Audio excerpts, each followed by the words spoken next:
Alright, give me 1 second. 1 second. I'm gonna just get something plugged in. Can I get a Ole? Oh man, oh man. Yeah, I think it'll be a good stream. I think this will be a good stream. If I can stop dropping stuff. What's up, JP? Beto?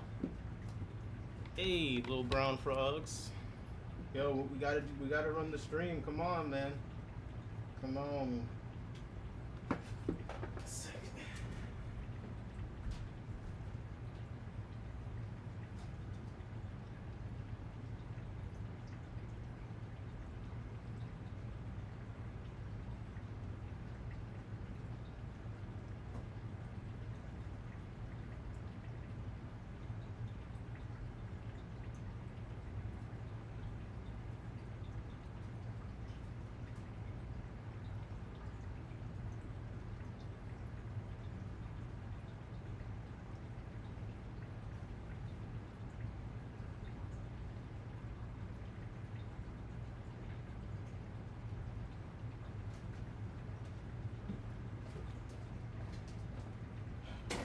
I'm just trying to plug in my one microphone. What's up?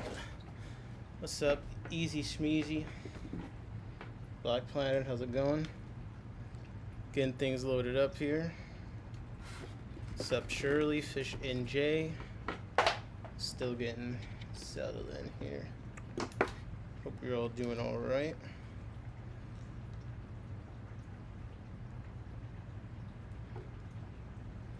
It's like not a single chord wants to work.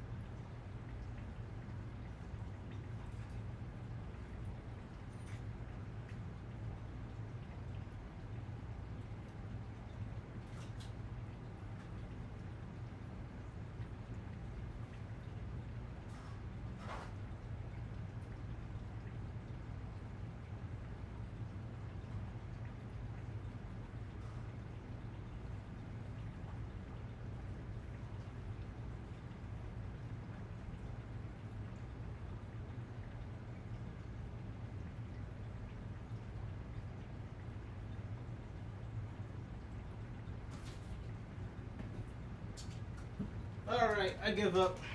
I give up. This is just gonna have to be the audio for tonight. Hopefully it sounds okay. But I just can't find a USB-C cord. You'd think I have like a billion of them. But I can't find a single damn one that's working. I don't know what's up. But it's making me upset. You said that's a pregnant looking guppy? Yes, sir. Alright. Where I'm at. Where am I at? Here I am. Oh man, we got some glare. Okay. Okay. Let's work out what's happening here. Holy. I'm not that rusty, am I? You know, I don't live stream anymore. I just make videos. You know what I mean? I don't even live stream. What's going on? I hope you guys have been enjoying the regular posting. I know. It's a new world.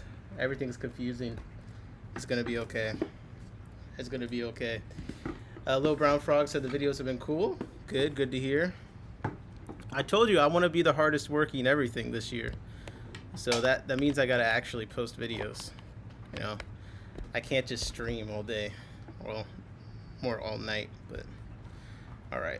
I tried one last chord. Now I'm giving up on the audio. Okay, a lot been going on. If you didn't know, I've been posting a video a day recently. Lil Brown Frog said first pull I tried this sunk like a rock. Okay, so I did a couple of videos with Ross Baltimore. I did some with Just One More Fish, which some of you are familiar with. He happens to be one of the One of the few mods of my chat. Oh my gosh, what a coveted position. Of my chat. Shout out to Jesse. What a coveted position. Good times, good times. Shout out to. Oh shit, did I have an echo this entire time? Did no one said anything yet? When he said, 86 said, it's not okay, you trashed my tank the other night. Oh, hope you guys had fun. Me and Bomba did the tank raiding the other day. Hope you guys enjoyed that. Johnny Best said, I ordered some shrimps on Amazon yesterday. USPS had some problems delivering my shrimps. Every day they hold on to it. I'm getting furious. What's the deal with you? Man, I'm sorry to hear that. Although I feel like, come on, man. Ordering the shrimp off of Amazon, it kind of sounds like a risk to me. Come on. There's got to be someone you know that's, like, trustworthy you can order shrimp from. Like, come on. The Amazon shrimp, it just sounds risky. Just off the bat, it sounds risky. You know what I mean? Someone help my friend out here. Johnny Best, he needs some shrimp. Holy. Little Brown Frog said, so first you ordered them from Amazon, ... Yeah, I have a feeling that, unfortunately, that's going to be most people's response. Although, apparently, people order stuff on Amazon, fish on Amazon. I haven't tried it myself. Now, just real quick, in case you missed it, okay? Just in case you missed it. JP said, why are they segmented into parts? Lazy editing or good for the algorithm? You know what's kind of funny? The concept of it being lazy editing, that I'm doing more small videos instead of one long video. I don't think it's any less work on the editing front. Basically, this is exactly what I'm going to do, right? So I want to post more regularly, and one of the things that keeps me from posting is, I wouldn't say I'm a perfectionist, but I always overthink if something's ready. One of the reasons behind that is a lot of the videos I'm trying to make are like really long or hours of footage. So I'm finding that if I can complete parts of a video and do little dedicated segments, it kind of helps me finish the whole thing. Now, another thing is I'm actually kind of modeling this off of someone I watch, DJ Vlad. He does music kind of culture videos, and he does a similar thing. When he has an interview that's really long coming up, he does clips leading up to it. It kind of helps people like notice that's going on, and then by the time the main video drops, everyone's kind of familiar with who you're interviewing a bit. And I think that at first I didn't know if I liked that model, but I feel like it helps me give whoever I'm interviewing more of a chance to be noticed, and then it also helps me post more consistently without compromising the quality, because the last thing you want to do is just post a bunch of random videos. These, I feel like some people have said in the past they actually like when I do a dedicated shorter video to a specific topic, so I feel like everyone kind of wins in this situation. And I'm gonna try it for a bit, and if it works out for me, then we'll see. But I haven't heard any complaints so far. Everyone's been appreciating the consistency as far as I can see. So yeah, we got videos with Just One More Fish, Ross Baltimore. Right now I've been doing shorts. I'm posting on TikTok. Oh my gosh, what a guy. But let's get into some stuff here. Enough about me. It's getting crazy out here, man. It's getting crazy out here. So Brown Frog said, legit, it's working for me. I love the shorter videos. Hey, listen. Big thing there. Aquarium Thoughts says, Johnny Best, you should call your local post office. They should hold it for you to pick it up. What's up, Aquarium Thoughts? Long time no see. Fishing J said they're not even cheap on Amazon. Yep. I know. Who else did I miss? Link Dev. What's up, Link Dev? Pond Puppies. I saw you up in here. How's it going? Dwarf Cyclidiot says it always takes me forever. Sorry about that. Jacob. Armadillo Lizard said, man, you're going to keep me going this 2026. I appreciate it, man. You're going to keep me going. Let's go. Come on, we're pitting belt to ass, as they say. Dwarf Cyclidiot says, new short is sick, by the way. Appreciate it. All right. SVC said, hardest lurking. That's hilarious. I said hi to you. I said hi. Okay. 186, I caught your Ross video. Nice job. I need to support him in the auctions. He's quite the breeder / Aquarius. It's definitely one of those things where, like, I feel like Ross's tanks kind of speak for themselves. Because one of the things with keeping fish, and I'm not going to...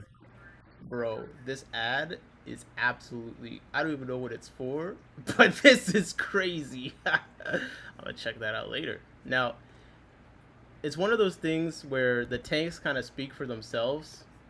So my room, it doesn't look this nice. You know what I mean? And anyone that also has a room similar to mine, like, I've gone to Ross's place a couple of times, and all the tanks are always as clean as they look in the videos. Now, part of that is because he's got like 2 hang-on back filters on each of them. 1 second.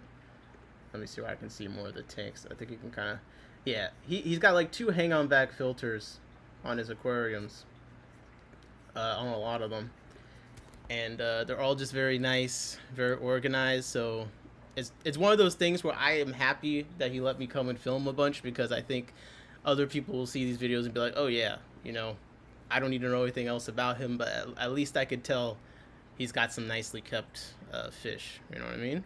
So shout out to Ross. Jacob says tanks are really nice. Yep, I'm telling you. Now, things are getting, it's getting a little tricky out here when it comes to the shipping. Okay, it comes a little trippy. Sonny G says Nick's been watching Florina content to be getting ads like that. George Sinclair said sold. Link Dev said nice video. Good for you to go to someone's house and record it all. Yep. Armadillo Lizard said, just gotta say, watch the AI stream, and I love the whiteboard format. Thank you, because I've been loving it too.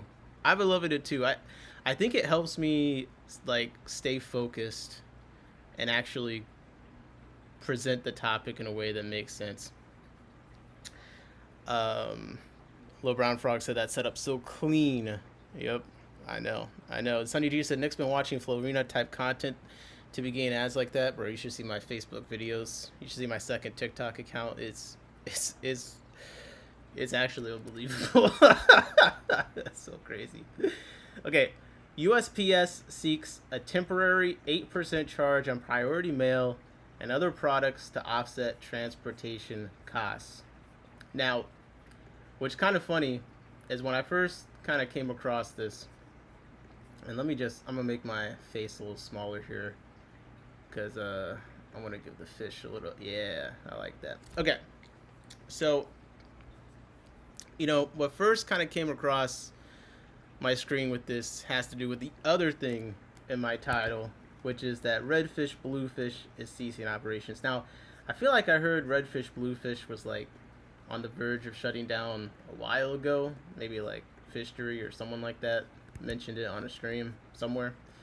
I think someone in the Discord was like said as much.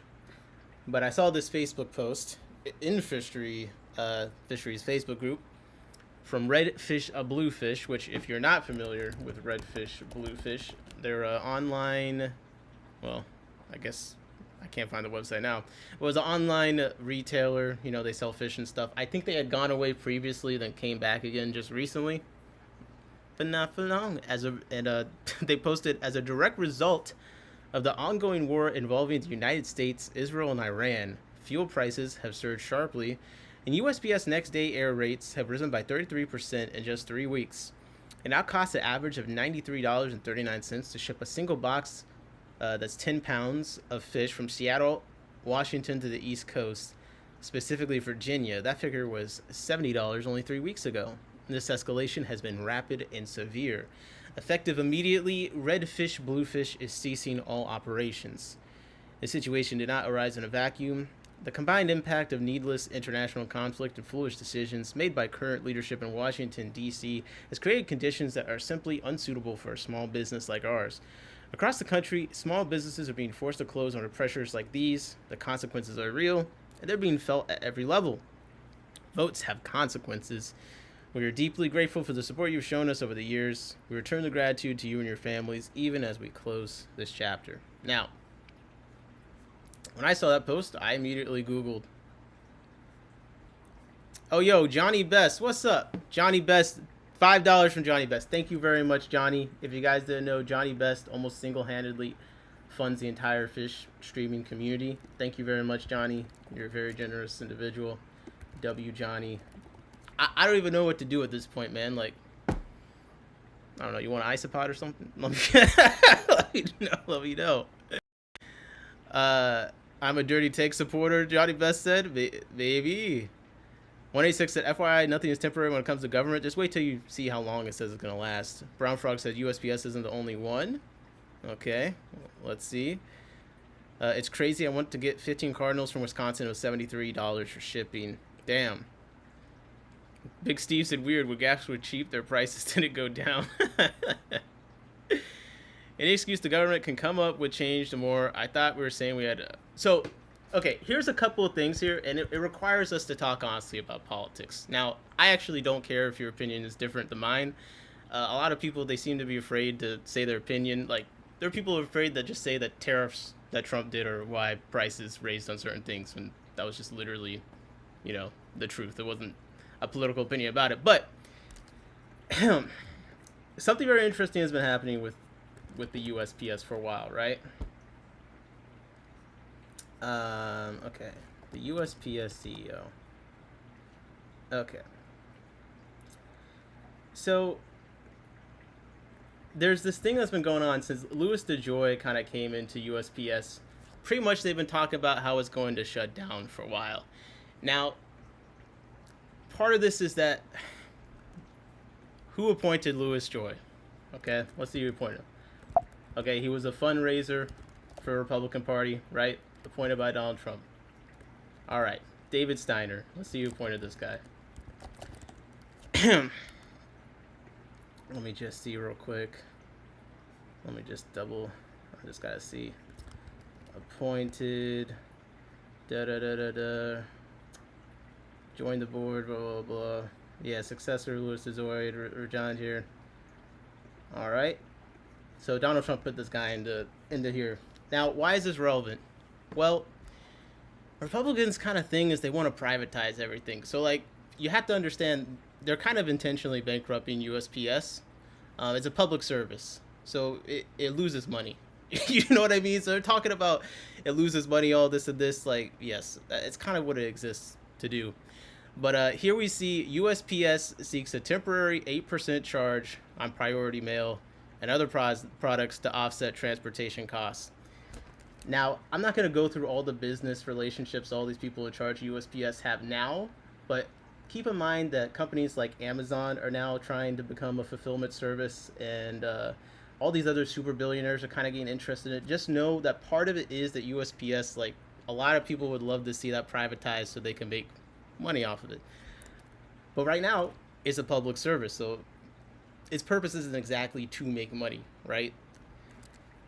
Now, this is a temporary 8% charge. As many people said, how often do things stay temporary? Well, I don't know about you, but it says it's going to take effect on April 26th and remain in place until January 17th, 2027. Okay, 2027. So already, to me, this is so long. The odds of it becoming temporary, like, you know, we're going to get used to it by the time it's 2027. Everyone's going to forget it was a temporary thing. So you could pretty much guarantee that this is going to last for a while. They say this temporary price adjustment will provide the needed flexibility for the Postal Service by helping to ensure that actual costs of doing business are covered as required by Congress. We steadfastly avoided charges, and this charge is less than 1/3 of what our competitors charge alone for fuel. How does a government agency have a CEO? I mean, it's just like a title, someone that's in charge of something, right? Aquarium Thought says, keep in mind that carriers' contract negotiations are going on right now. Veteran carriers have always seen the same story every time. Post office running out of money. Very true. Sunny G says, Co-op uses Amazon delivery. I do think Amazon, at least at one point, was fulfilling them. So here's another thing, right? So you saw that Elon Musk offered to cover the TSA worker pay. I know you're like, Nicholas, how is this related or not? Well, the TSA is another thing that a lot of people would really love to see privatized so they can make money off of that as well. So just know that some of these things, they seem kind of unconnected, but they're connected. And especially like was said about the negotiations, you know, we're just kind of the victims of whatever politics is going on when it comes to each of these things. I know it's kind of like, wow, the Postal Service has politics itself. It's like, yeah, there's someone out there that their whole life revolves around the Postal Service and lobbying related to it. Kind of crazy. Okay, so the guy continues, said, we have steadfastly avoided surcharges, and this charge is less than 1/3 of what our competitors charge for fuel alone, the agency said in a statement. If approved, the price increase would affect Priority Mail Express. Priority Mail. Strength to me is showing up and giving my all, both mentally and physically. Where the hell is this ad? Hi, I'm Cassidy Cook, and this is my FSH strength story. Oh my god, I'm getting fitness ads? It's gotten bad. Okay. So it's going to affect USPS Priority Mail Express, Priority Mail, USPS Ground Advantage, and Parcel Select. No other products or services will be affected, including first-class stamps. Brown Frog says, plenty of people, especially since they're the only service that will deliver to many rural areas. That's in response to who's still using it. Aquarium Thought says, the package I deliver say a lot of people still do. I use USPS for my shipping. Personally, because I like the free boxes quite a lot. I use the cube ones the most, but then the medium flat rate is probably the one I use the second most. Excuse me. So shout out to USPS because it really is a very convenient service. Anyways, now I have also, like Redfish, Bluefish, noticed. Oh, the wrong screenshot from a different stream. I also noticed that the prices have been increasing on the stuff that I ship. So usually $12 would cover the cost of me shipping stuff to almost anywhere except for like California or somewhere super far from Maryland. But now it's reaching over $12 quite regularly. Maven said, you can use the free boxes anywhere. I do it all the time. Okay. Fish and Jay said, the cremated box remains boxes are the best. Super thick. It comes with tape. It is true, although I kind of feel a little weird about ordering that. A lot of people just order them for other purposes rather than using them to ship under the proper postal service. Yeah, if you didn't know, like, you can get free boxes, and I do this. You can get free USPS boxes for shipping delivered to you. Like, I've ordered, and I feel so bad, but I've ordered like over 100 at once. So you can legit go on the USPS website, get the flat, medium boxes, the large, but like all these boxes you see here. Okay, I like using the cube boxes quite a bit. They're 7x7x6 about. You can just have like 100 of them shipped to your house for no cost. It's pretty amazing. So to me, that's one reason to use USPS is it's been very easy for me to ship stuff. I'm right next to a post office. I go in, I scan my packages myself, I put it in the drop-off thing, and I go home. You know, so it's a pretty fantastic service. I'm not gonna lie. Easy Shimizi said, oh, it never occurred to me to use the boxes for anything else. Yeah, you can use the free boxes for almost anything that you want. All right, so I don't know. I think that Redfish, Bluefish particularly seems to have been struggling for a while already. You know, I feel like I've heard that. So I don't think every single fish thing is going to shut down because of this. Maybe some prices will increase somewhere. Maybe they won't. A lot of places eat a little bit of shipping cost already anyway. So it might just be priced into the fish a little bit as it goes.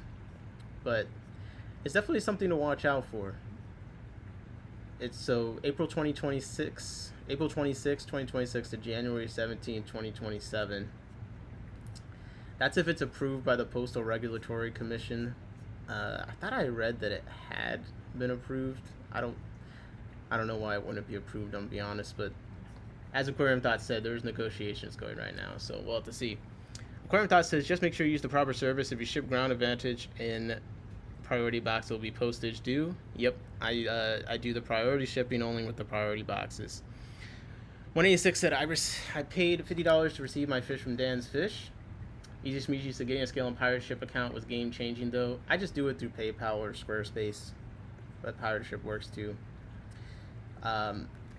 Again, shout out Imperial Tropicals. I always appreciate, they have a they have a map on how much it costs them to ship to different places.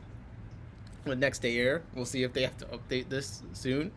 But I think it is good for just showing you how much things cost. So they have different zones. In zone 0, 1 to 2 day ground shipping is $19.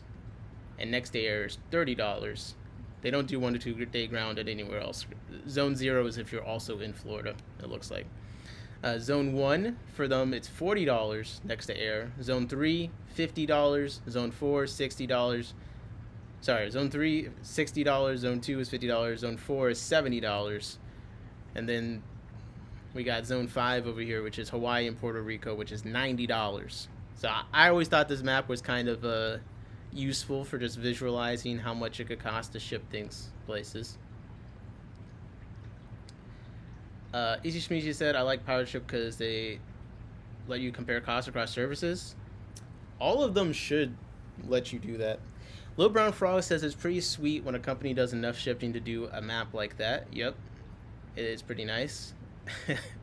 Couple Fish said, rip AK game. Wait, yeah, where's Alaska? $1,000. Where's yo, Imperial Tropicals? This is outrageous. This is unacceptable. You've excluded my friend. How dare you? How do you even run a service? Overnight is still a doozy. Yeah, overnight is kind of wild, which I think Aquahuna is still the only major online retailer that does. Well, wait, do they even do USPS anymore? 1 second. It has FedEx priority overnight. I don't see the 2-day shipping anymore. Oh, wait. It's still on here. It's on the front page, but it is here that they do priority mail for $15 if placed before Monday. But then they also have overnight FedEx for $25. So I don't know anyone else that has that kind of pricing scheme besides them. But it is what it is.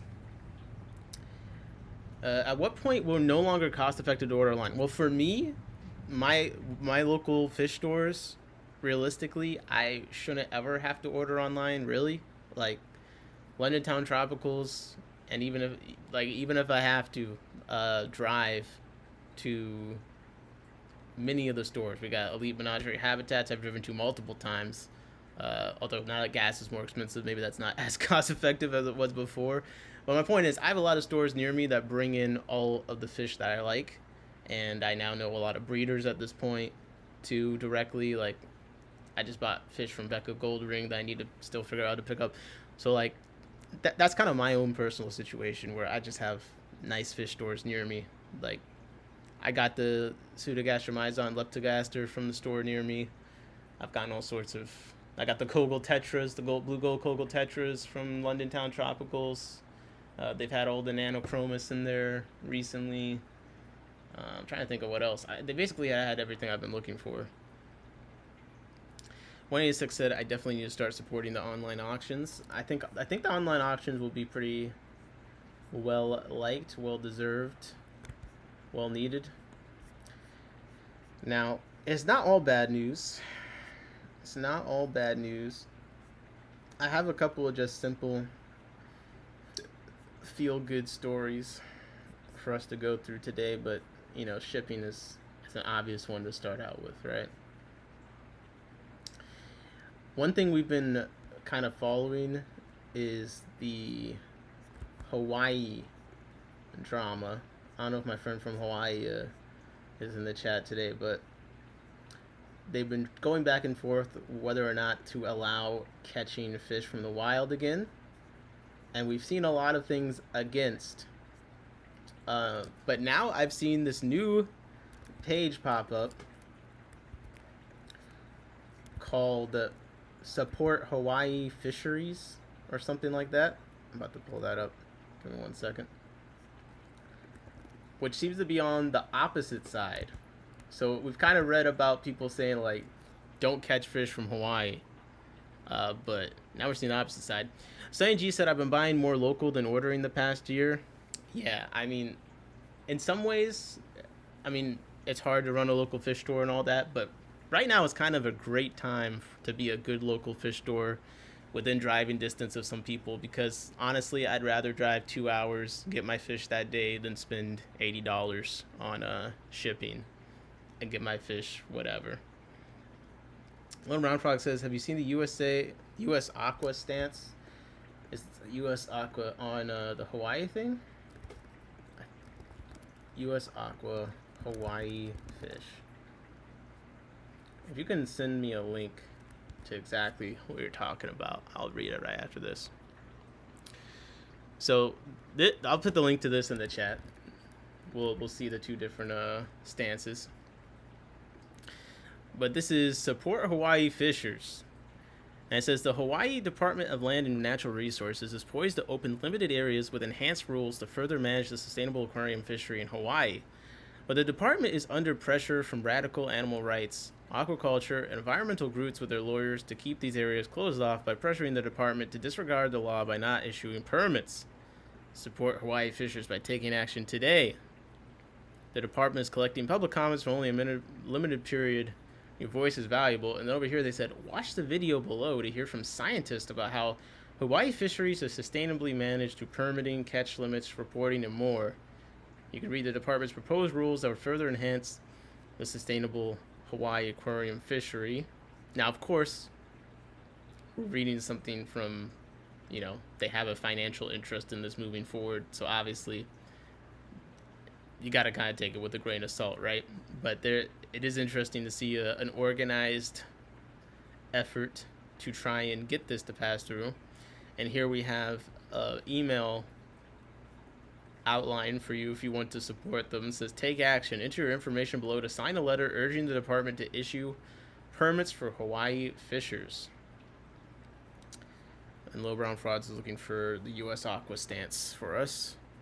And here is their script for you, or anyone that actually wants to support this.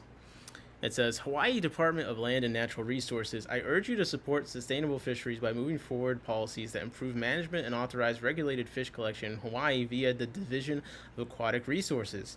I believe science-based fishery management is essential to protect fish and reefs so they can thrive well into the future. I recognize that a range of scientific studies confirm that sustainable fishery management in Hawaii can be achieved through quotas, restrictions, and strong oversight. I understand that managing marine resources effectively supports fishermen's livelihoods, creating economic opportunity and helps maintain good jobs. It also supports small businesses and provides important income for local communities. Now, of course, when one side is showing science about how it's not sustainable and how they haven't recovered from the last time they caught fish, the response is, you got to say, I got my own scientist. This is a science-backed situation. And here we have a little graph where they show fishing not permitted, fishing permitted, and potential fishing after environmental review. So I think the purpose of this map is to show you that even after this, the majority of places are going to still not be permitted. I think is probably the purpose of this map. I mean, it's something to think about, but we've seen time and time again how small areas can be very important for large populations of fish, so I don't know if that necessarily changes my perspective. This is saltwater. 186, that's freshwater, saltwater. This is saltwater. Let me see if I got the U.S. Aqua commentary on it. Hawaii fishery to permit. I mean, what do you guys think? Do you buy it? One place we've looked at, the Ornamental Aquatic Trade Association, they actually weighed in on this, which was kind of interesting to see. So the Ornamental Aquatic Trade Associations, we've looked at them a couple times. They're actually in the UK. They're pretty active, and it is like a coalition of groups and stuff, but essentially, it's another form of, it's a lobbyist group. They all have a financial interest in this kind of stuff, so of course they're going to be in support of the fishing industry for aquarium fish. But here they chime in. They said, OATA has joined with fellow pet industry organizations across the globe to add its support to the Hawaii marine fish industry, which continues to face legislative challenges to its ability to collect wild fish. 4 organizations: Ornamental Fish International, the European Pet Organization, and the U.S. Pet Advocacy Network. Okay, I'll have to check them out. They've done a couple things we've read here. Have signed a joint statement calling on Hawaii's legislature to reject further attempts to restrict trade.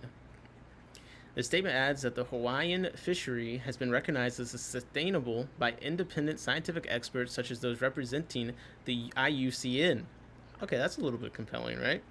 As well as in discussions at the site's technical workshop on marine ornamental fishes. Okay, so they're kind of coming out like, yo, the 2 organizations most known for evaluating if something is endangered, we have allegedly independent scientific experts from those organizations saying that we have made an acceptable plan here. What's up, Jesse? How's it going? Brown Frog says they don't really have a commentary. They just said they're in favor of it. That's so unsettling. Okay. Okay, so the environmental impact statement was accepted by the Hawaiian Supreme Court in the 4-1 ruling in August, following years of revision, public consultation, and legal scrutiny. A permanent legislative ban that bypasses this lawful process would not be evidence-based or conservation-driven. It would be entirely ideological. So here is the joint industry statement from all these big pet advocacy and pet industry kind of company lobbying groups, essentially. What they all said together. Trade associations, I guess. So March 2026. We, the organization signed to this position, represent the full breadth of the marine ornamental fish supply chain, ranging from fishers to wholesalers, importers, exporters, and retailers, as well as millions of fish keepers worldwide. Collectively, we actively support conservation and sustainability by supporting research, developing certification and industry standards, advancing captive breeding techniques, and engaging proactively with policymaking to drive the long-term sustainability of the marine aquarium trade. We have long recognized the value of wild collection alongside aquaculture as a means of sourcing fish for the aquatic pet trade. It is well established that both methods can coexist sustainably, providing livestock for the aquarium trade while also supporting the livelihoods of some of the most vulnerable communities around the world, in line with the UN Sustainability Developmental Goals. Jacob said, I think if they can supply the fish from local breeders to aquaculture, that'd be better. They've done enough to the ocean. Little Brown Frog says the main fish of interest haven't been produced on a commercial scale yet and are still a little shaky on if they can go long term. Getting closer though, but only those in Hawaii have access to even try. Okay. The Hawaiian fishery has been recognized by, sustainable experts, sites, technical workshops, all that we read earlier. Scientific scrutiny, including robust environmental impact assessments, and represents a strong example of sustainable management of marine resources by utilizing a wide range of management tools and conservation quotas. It demonstrates how well-regulated fishery can operate sustainably. This approach has the potential to provide sustainable livelihoods for local Hawaiian communities while promoting healthy reefs through the use of low-impact capture techniques and disincentivizing activities that may be more environmental damaging. Okay. We do not believe that aquaculture and wild collection need to be mutually exclusive for the sustainable utilization of coral reefs. Both practices, when properly managed, can deliver for both people and wildlife. Calls to reject either sourcing method in favor of the other risks undermining further conservation efforts and the development of sustainable ornamental fisheries. We call on Hawaii's legislature to reject HB 2101 to allow the regulatory process already underway. The BLNR public rulemaking initiated in October 2025 to proceed. This process provides the appropriate framework for issuing permitted, regulated, and scientifically monitored collection under conditions that protect both the reef ecosystems and the livelihoods that depend on them. Finally, we call for Hawaii to uphold the principle that responsible, science-based, community-supported fisheries deserve to be recognized as sustainable and allowed to continue. So this is from the European Pet Organization, Ornamental Aquatic Trade Association, the Ornamental Fish International, and the Pet Advocacy Network. What do you guys think? I mean, I think they made it sound nice, you know what I mean? They said all the science things and the organizations that checked it out and stuff. Again, I would have to actually, have a more intimate knowledge of the situation to really know where I fall on it. whenever you're listening to people have a financial interest in something proceeding, you kind of have to take it with a grain of salt. But hey, maybe it's possible. I don't know.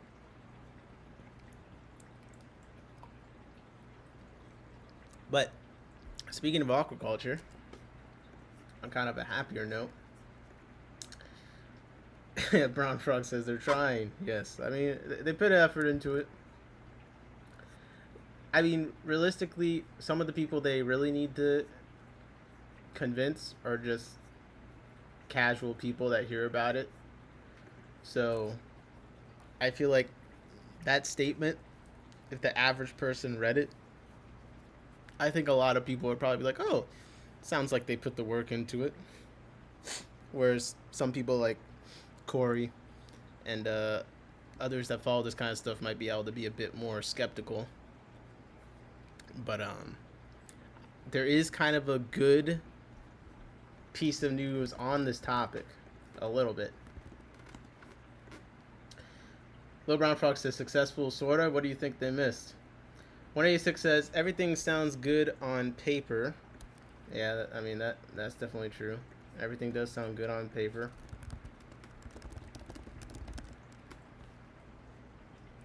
Everything does sound pretty good on paper. But actually in practice, I think that's where the skepticism does come in. Lil Brown Frog says, I'm skeptical on both sides. It's complicated too much for the chat. Okay. Well, on the good side of this, the tiny warty frogfish was surprise birth at shed. First ever raised in aquarium. Come on. This baby warty frogfish is the first of its kind to ever raised from egg to juvenile in an aquarium setting. Put the link to this in the chat. It's roughly 1 centimeters or less than half an inch in size. Okay, look at that thing. I mean, frogfish, that's a winner name.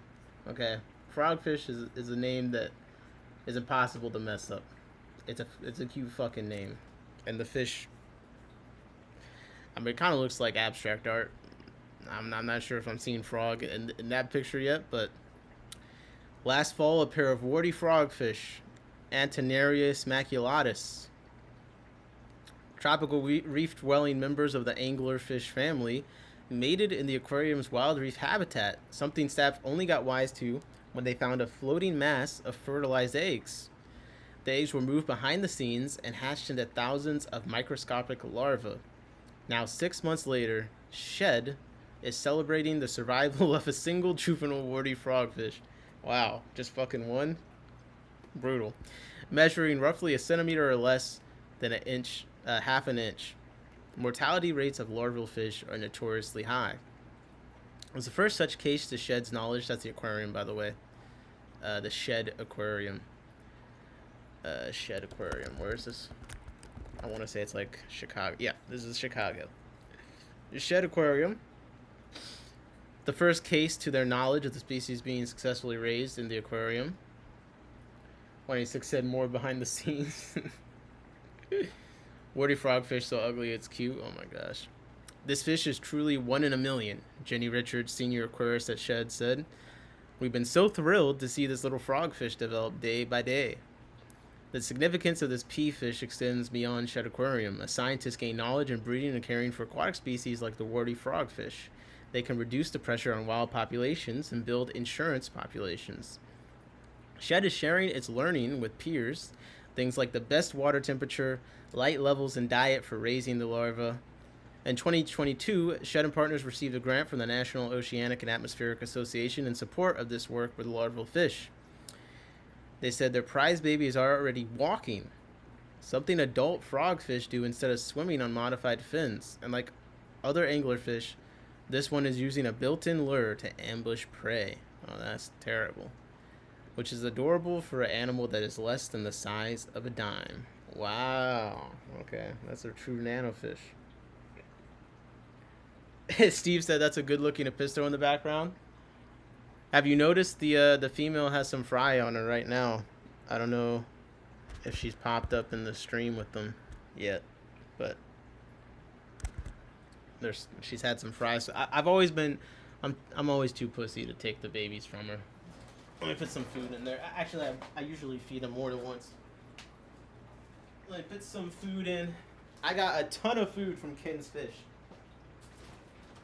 Yo, if you're not buying food from Ken's Fish, I don't know what you're doing. I just started. I don't know what I was doing.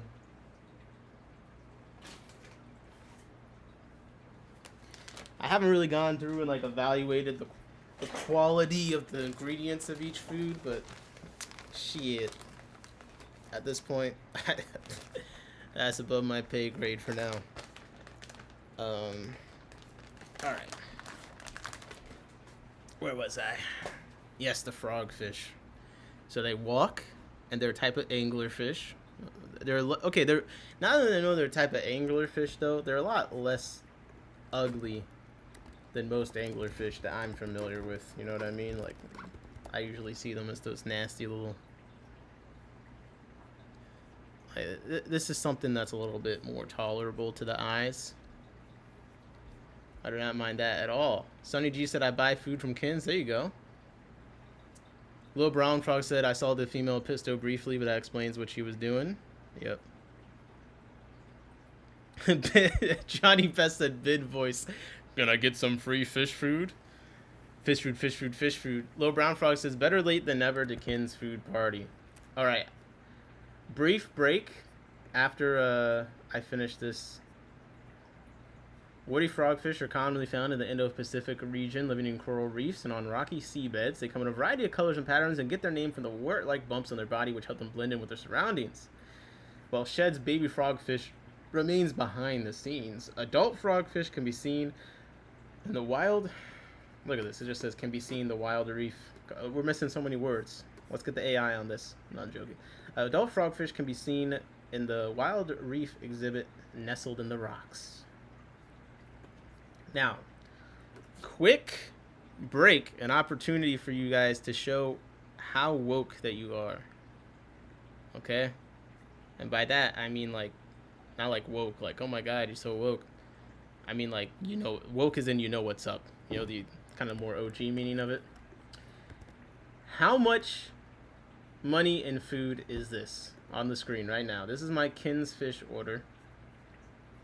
And I want you to know how much it is. Now I'm going to read to you what my order was. I did a group buy with some friends. I ordered 1 pound of decapsulated brine shrimp eggs. I ordered half a pound of golden pearls, 200 to 300 microns. I ordered half a pound of golden pearls, 5 to 50 microns. And a pound of the premium Beta Micro Crumble. Now, one thing that I like about this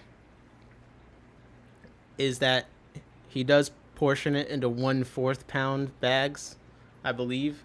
So then you're not opening it all at once, which is kind of nice. It's not all like starting to age at once, which I like. And I want to see who knows how much do you think that this costs. Okay, just tell me. Just tell me. Okay, get some guesses in. 186 says $65. JP Jeffrey says 45. Sunny G says 50. Steve says 35. Little Brown Frog says quick to the website to cheat. $1. Oh my gosh, bro. Oh my gosh, I can't believe you would do this to me. Okay. $13, Johnny said. Jacob said $100. I think if I ordered this from this amount of food from anywhere else, it probably would be $100. SE said $137. Now, I'm going to let you know the Ken's Fish Golden Pearls, okay? The 200 to 300 micron, it's fucking incredible. Okay, this shit, fantastic. Absolutely fantastic. In fact, for all intents and purposes, I find it to be a complete one-to-one for Magic Small Feed. It pretty much does exactly the same thing, as far as I'm concerned. Now, the unfortunate thing is the Magic Small Feed, 4 ounces is $12. I can't fucking do that. Okay, but the Ken's Fish Golden Pearls, I can order half a pound for $12. Now we're talking, okay? Now we're talking. Now we're talking. So half a pound for $12 it's kind of hard to freaking beat. I'm not gonna lie. And also, orders over $49 on the website. It says orders over $49 qualify for free shipping. I don't know if that's still accurate now with all this going on, but you know, I can easily hit $49 in food off of this site. He's got like 3 bajillion things. So, anyways, when you have a lot of fish, Kins is the best option. I agree. Fish breeder money savings right there. Yeah, this is definitely something for if you have a lot of fish. It doesn't make as much sense if you have 1 to 2 tanks. You know what I mean? Anyways, it's pretty much, yeah, 1-for-1 to the magic feed for me. And the fish like it. It's fantastic. It's a good time. And I'll be honest. On the package, it says, does that sound familiar? It says, a revolutionary new diet that has successfully replaced Artemia napoli and marine fisheries in Europe. A patent process technique of microencapsulated particles resulting in feed particles or clusters that resemble raspberries under a microscope. Golden pearls have a tiny air pocket that keep the feed particles in the water column, not on the bottom of the tank. It mimics live baby brine shrimp. It's almost like all these companies they're selling the same product and they read off the same script that promote them. It's almost as if it's all the same. Now, unfortunately, well, fortunately for me, this just happens to be a lot more affordable. All right. So, anyways, this, you're looking at $59.52 of food. I'm pretty happy. This is going to last me quite a bit. Now, I'm still kind of settling on what my kind of larger pellets I like are, but this has been nice. This has been very, very nice. And like I said, it's going to last me quite a while, especially since it's portioned in the 1/4, the quarter-pound bags. So shout out to Ken's Fish. Who was closest? 186 guessed $65. That's pretty close. Sunny guessed 50. That was pretty close too. 2 people guessed over 100 though. So yeah, not too bad. Not too bad at all. Here's another kind of a random. It's like saltwater related, but I just find it interesting regardless, because you know it's fish industry stuff either way. 186 said plus shipping equals 75. No free shipping over $49. Come on. But it was a group buy, and I don't think I had to pay any for shipping, so it must have happened. Little Brown Frog said, I tried Bug Buffet for the first time today. Oh, how was it? You get a package from Jody or something? I really like Bug Buffet. That's a nice food. Jacob said, I feed Bug Buffet all the time. It's great. Steve said, now you know why Corey was so offended. Yeah, that guy's pretty funny. I have a tub in my closet of Bug Buffet. A tub. Gosh. This is kind of interesting, though. David Saxby sells DD the aquarium solution. Coral Freaks Aquarist of the Year, David Saxby, has sold his company to the owners of Red Sea. DD is one of the largest British marine companies, known here for brands like Rofos, Clear Sea, Aqua Illumination, Deltec, and more. DD is the 3rd successful company that David Saxby has owned and sold, but he will remain with it for 2 years as a brand ambassador. That's a nice gig. You sell your company, I'm a brand ambassador for 2 years. He also continued to devise new products and run his famous World Aquarium. So this key accusation, this transaction underscores Cresco's strategic commitment to expanding its footprint in the global marine aquarium market, where it owns Red Sea, a globally recognized leader in premium aquatic solutions.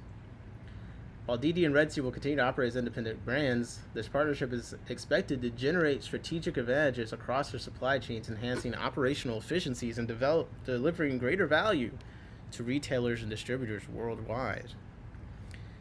I always think it's interesting when, you know, a company buys another company. It just always makes me be like, yo, what's going on?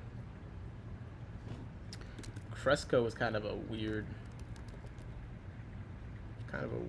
name. Sounds like Crisco, like the cooking oil. I can't even find a website for this damn company as I'm like googling right now. Steve said, I'm sticking with Northfin right now. They do the most for clubs. Ooh, Northfin. I've heard good things about Northfin. I haven't tried a lot of their foods yet.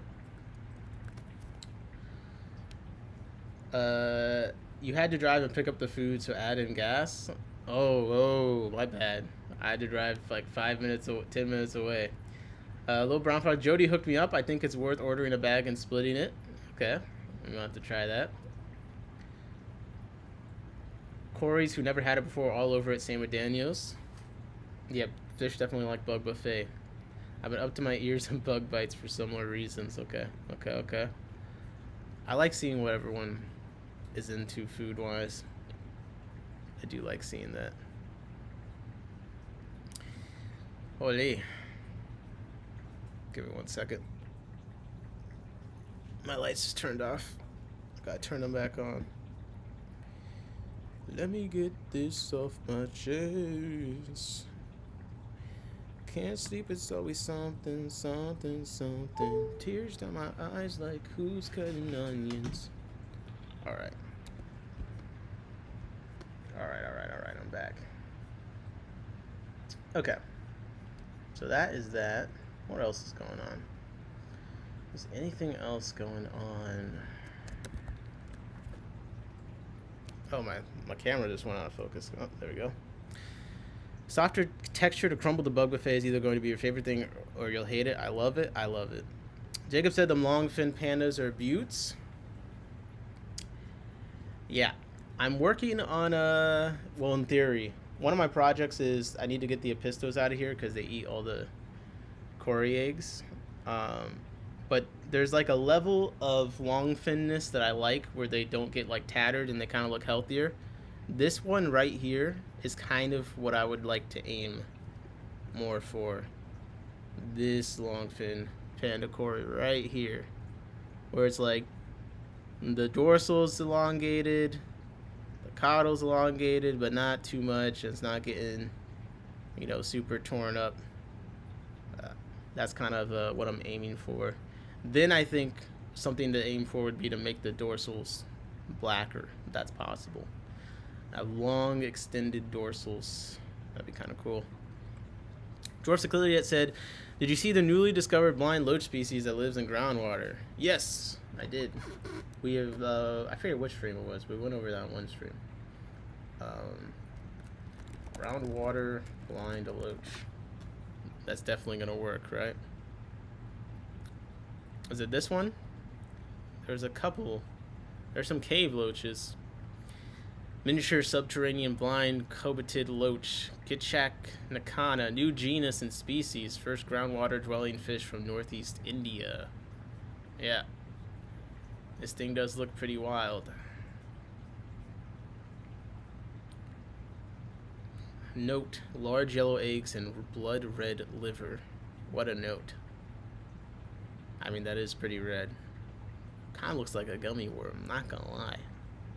I'm not saying I would eat it like a gummy worm, but it kind of looked like a gummy worm. Jacob said, you're nice. Do you use NOS or do the pistos find the eggs no matter what? I probably could use a larger mop, but no, the pistos are pretty aggressive in eating the eggs. It's mostly the male. He literally follows them. He follows them and just eats the eggs like it's Pac-Man.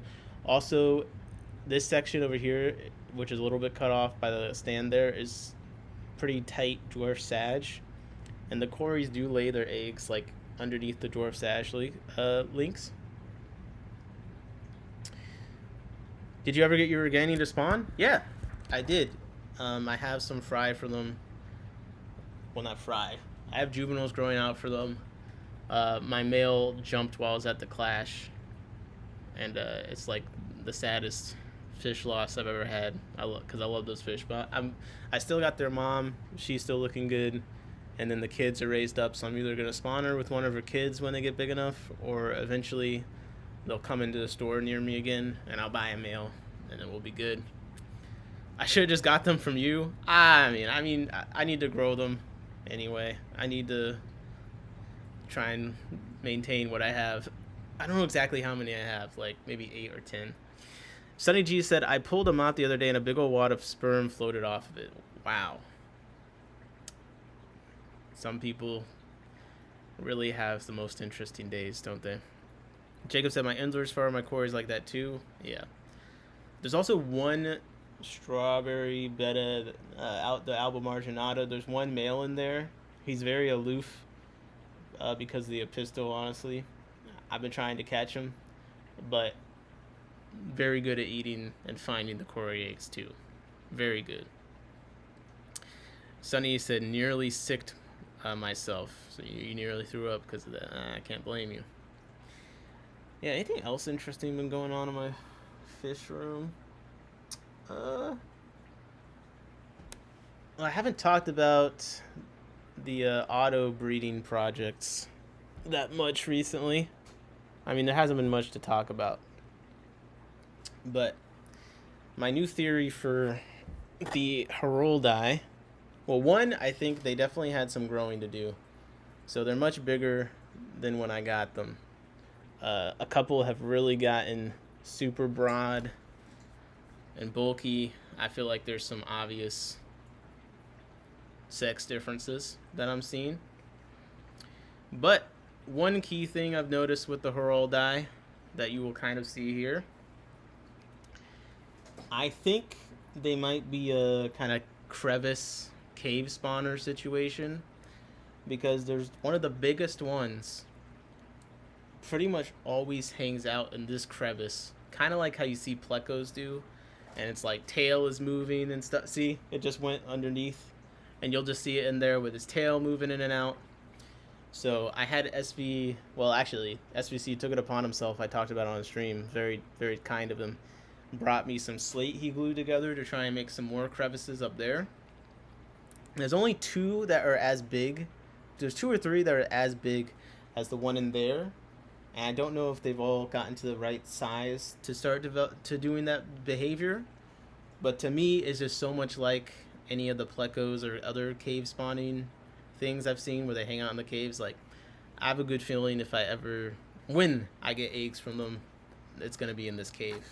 So I've kind of just been feeding them well and doing lots of water changes. And I did add a heater recently to increase the temperature some. And hopefully I'll see something. I want one of those betas. I almost bought it when you had it on eBay. Hopefully I'll be sending those to you. Sunny G said, do you still have the Sailfin Tetra? How did they do? Yep, I still have the Sailfins. They're doing well. I can see them from where I'm at right now. They did a lot better than I only have one of the half beaks, which, if you remember with the half beaks, the thing with them is, 1, it turned out to not be the species that I ordered, and 2, it turned out that there might have been more than one species in the bag, and then 3, and it's not really, I don't really think it's the supplier's fault as much as that just seems to be the reality of ordering half beaks from Solese. But the other thing was, they're kind of aggressive and they killed each other, long story short. So I ordered 8, 4 arrived dead in the bag, so then the rest had ammonia burn. I think that was the number. So all the half beaks had dead fish in the bag when they arrived and had ammonia burn. So then I lost like an additional one in the next coming days, and then there was some aggression and I just kind of lost them over time. But on the other hand, the Sailfin Tetras are doing good. I'm gonna try and show them with my phone cam real quick.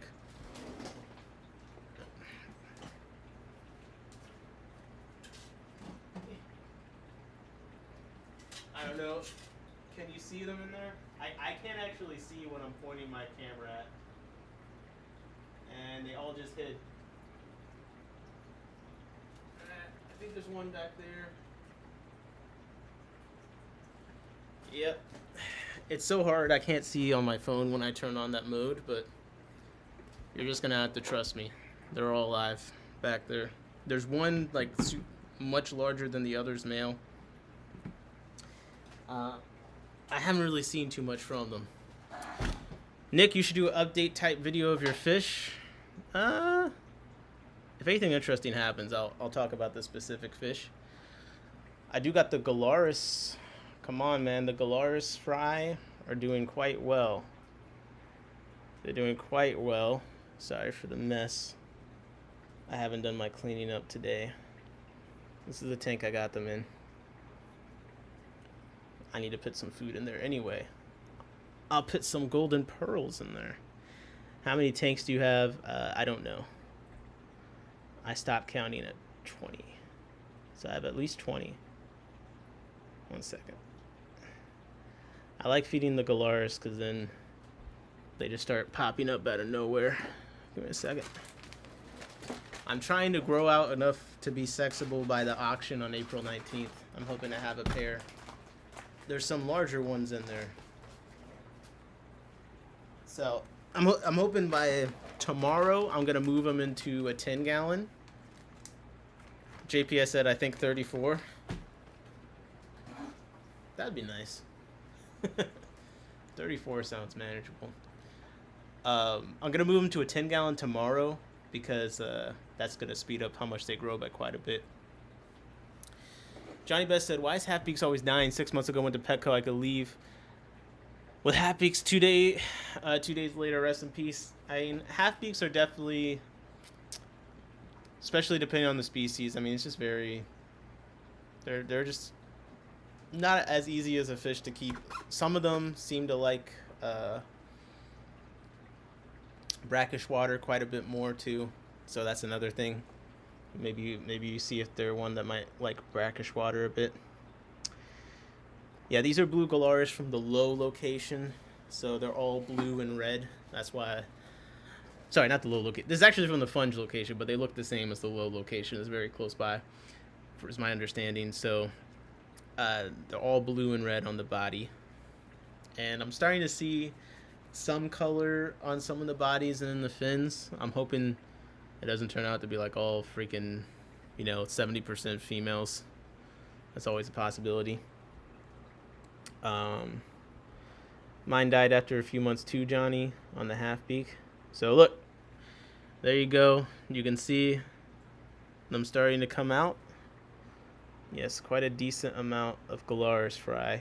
Now, funnily enough, it looks so messy, but like this tray here, that little soup container has some killifish in it too. So I had collected eggs from the featherfin, the Symphonisctes constantiae. So let me get the aqua addiction photo so you can see what fish I'm talking about. It's an annual. I believe it's a South American annual. So I had some eggs from them a while ago, and the other day I just poured water on the eggs. Which is, if you're not familiar with the annual killies, you collect the eggs, you put them in, cocoa coir or peat moss in a bag for like several weeks to months, depending on the fish, and then eventually you pour water on it, and they all hatch, simulating the dry to wet season. So in theory, this little container over there has some fry in it. Well, actually, no, it does have some because I saw some the other day. Are you hoarding the blue Galaris? So you're gonna make it rain selling? There's people out there that got a lot of blue Galaris, so I don't think I'd be able to hoard them. I'm planning, but my goal is to breed 100 Procatopus this year. But then my other goal is to breed like quite a lot of blue Galaris. So I'm hoping to have a lot. It's from my inspiration, my fish breeding inspiration, Frank Cowherd. I went to his house, and in his basement he had 240 breeders full of dwarf red blue Galaris. I thought it was one of the most incredible things I've ever seen, and I just want that experience. I want to have 2 decently sized tanks just full of them, and that's my goal. So hopefully that'll turn out. You can, if you've had killifish before, you can see the action over here with the feeding, and tell that like it's not going too bad. I have a decent amount of them right now, so yeah, I'm feeling good about that. Some of my shrimp populations have finally come back too. I'd have to move the camera to show you properly. I guess I could do that. You guys feel like just looking at fish or something right now? Is that I probably should go to sleep sooner than later so I can like keep this pace up because I got to get all my other stuff done in life, but then also I want to keep posting a video every day. You know what I mean? Let me see. Yo, my bit rate is so low. Give me a second. Let me up my bit rate here. See if I can get the quality up. All right. I might have upped it too high. Now we're good. Let me move the camera.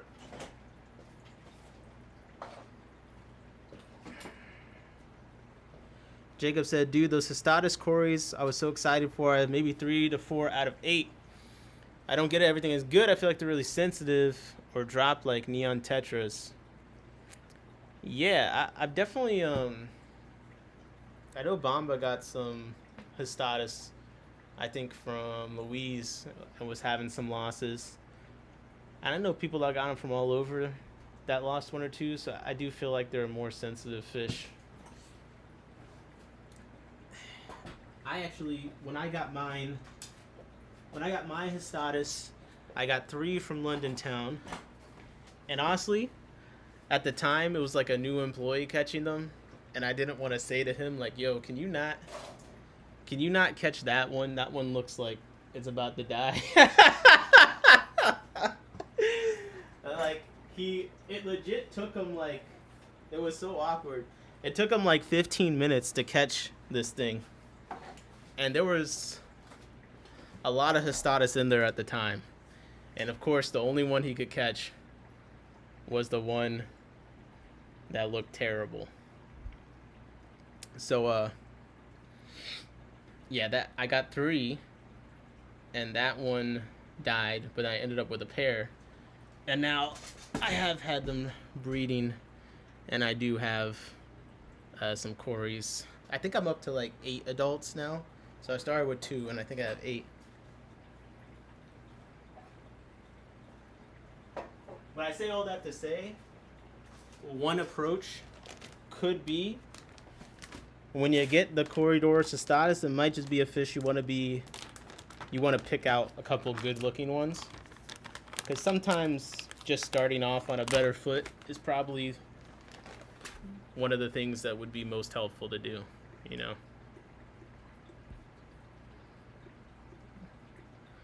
Alright. I tried to increase my bitrate, but my computer doesn't like it, so I'm about to turn it back down again. Hold on 1 second.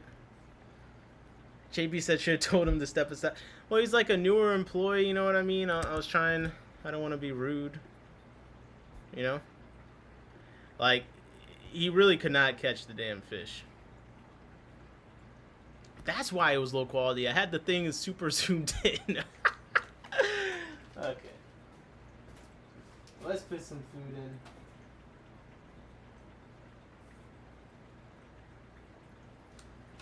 Let's do a bit of an update.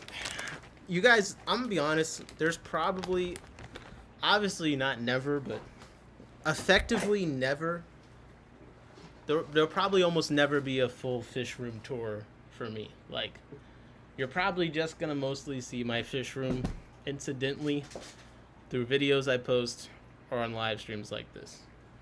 Because it's just not something I'm really interested in doing for myself. Because 1, I don't think my fish room is worth doing a video on in its current state. But 2, it's just, I'd rather do videos of other people's fish rooms, I'm not gonna lie. And I kind of like, don't get out of my space with your camera, bro. So it's gonna be a live stream thing. The dirty tank fish room. Now, come on. I'm not trying to be the dirty tank fish room. A decent amount of my tanks look all right. This is just like a Corydorus Histatus. They just breed in here, and it's all good. And I got some Procatopus fry in there at the top.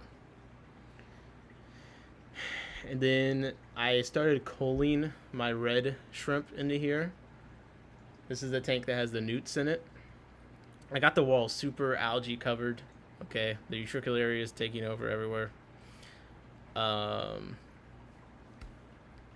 love to get some from you in the future if they keep breeding. I'll have to let you know. I need to move into a bigger tank so I can get my numbers up. Moonlight Aquatics got Pew got Tetras in stock, hard to find. Oh yeah, those are cool. Dirty tanks are great for breeding fry. I mean, I think there's a difference between a dirty tank and like a not the most aesthetically pleasing tank. You know what I mean? Like I wouldn't say these tanks to me right now are dirty. Some of them are just kind of overgrown. The Galaris tank is kind of clean to me. It's got the utricularia everywhere. But I mean, look at that. Look at that healthy plant growth. Come on. And that's another one of the slates from SPC in the corner there. Because I have Paratus Inclus Corensis in there. I think is a pair. Ooh. Oh, Histatus. They came out, finally. So yeah, I started with 2. That did end up being a pair.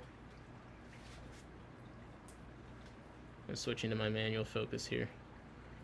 So I started with 2 that ended up being a pair. So all the other ones in here are ones that just bred in here.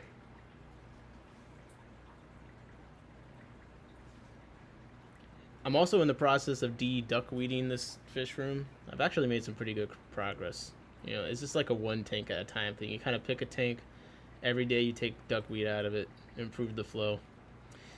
Fish and J said, are these 5.5s? Yep. So I really like 5 gallons. Again, the bigger the tank, the faster fish grow. I'm trying to free up some of the 28 low boys to just use as grow outs because I think the fish, they just grow so much faster.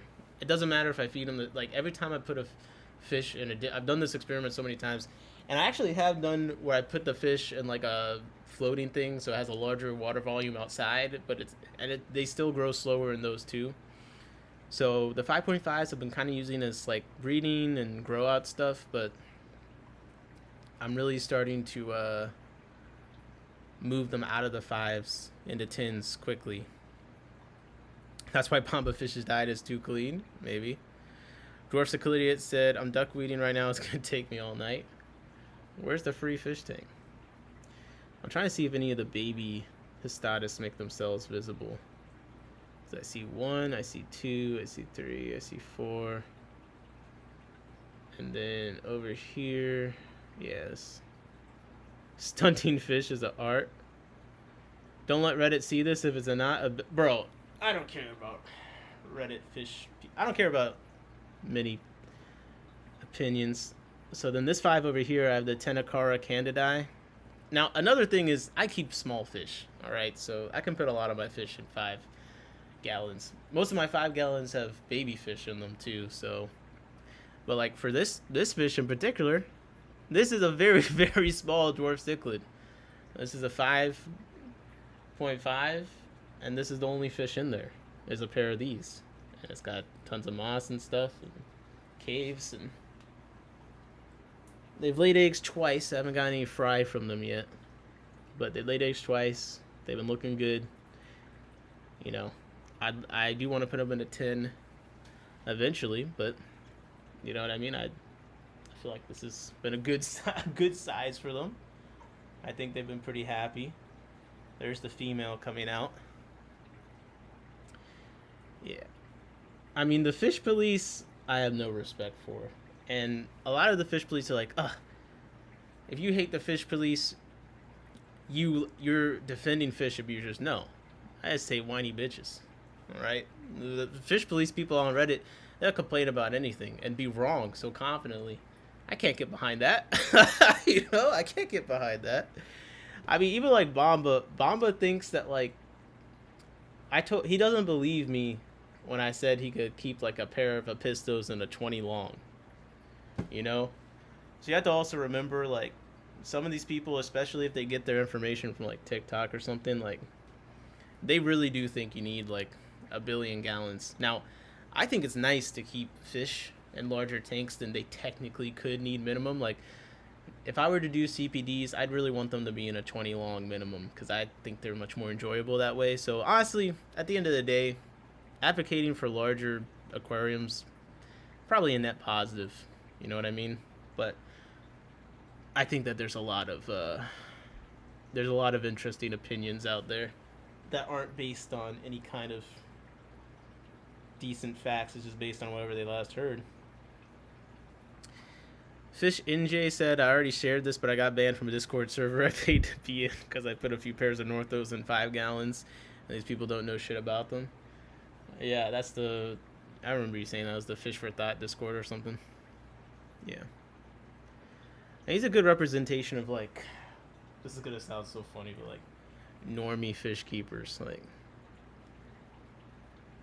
he kind of makes content enjoyed by... you know, the average person that watches fish content. I feel like they're more into that kind of gatekeeping. JP says, I like 20 highs a lot for an all-around everything tank. I've warmed up to 20 highs. They're just terrible for aquascaping. I think they'd be good for growing stuff out. I've started to respect the need for the height, but I find them annoying to work with. But I dislike them a lot less than I used to.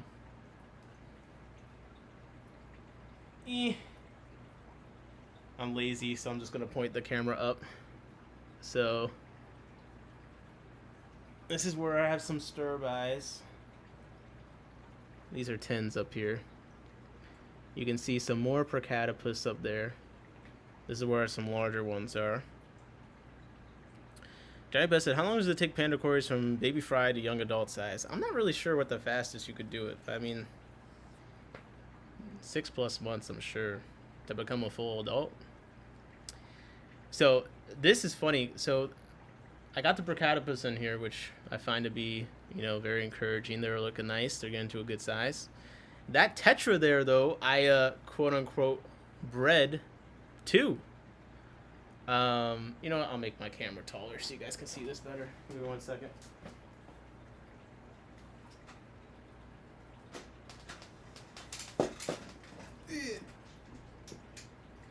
One second.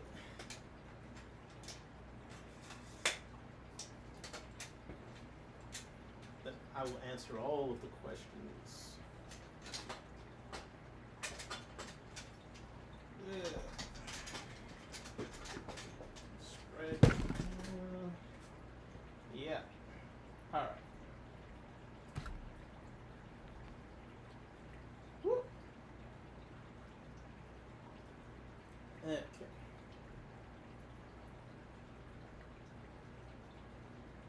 So, yeah, lots of good things going on in this tank. I'm a big fan.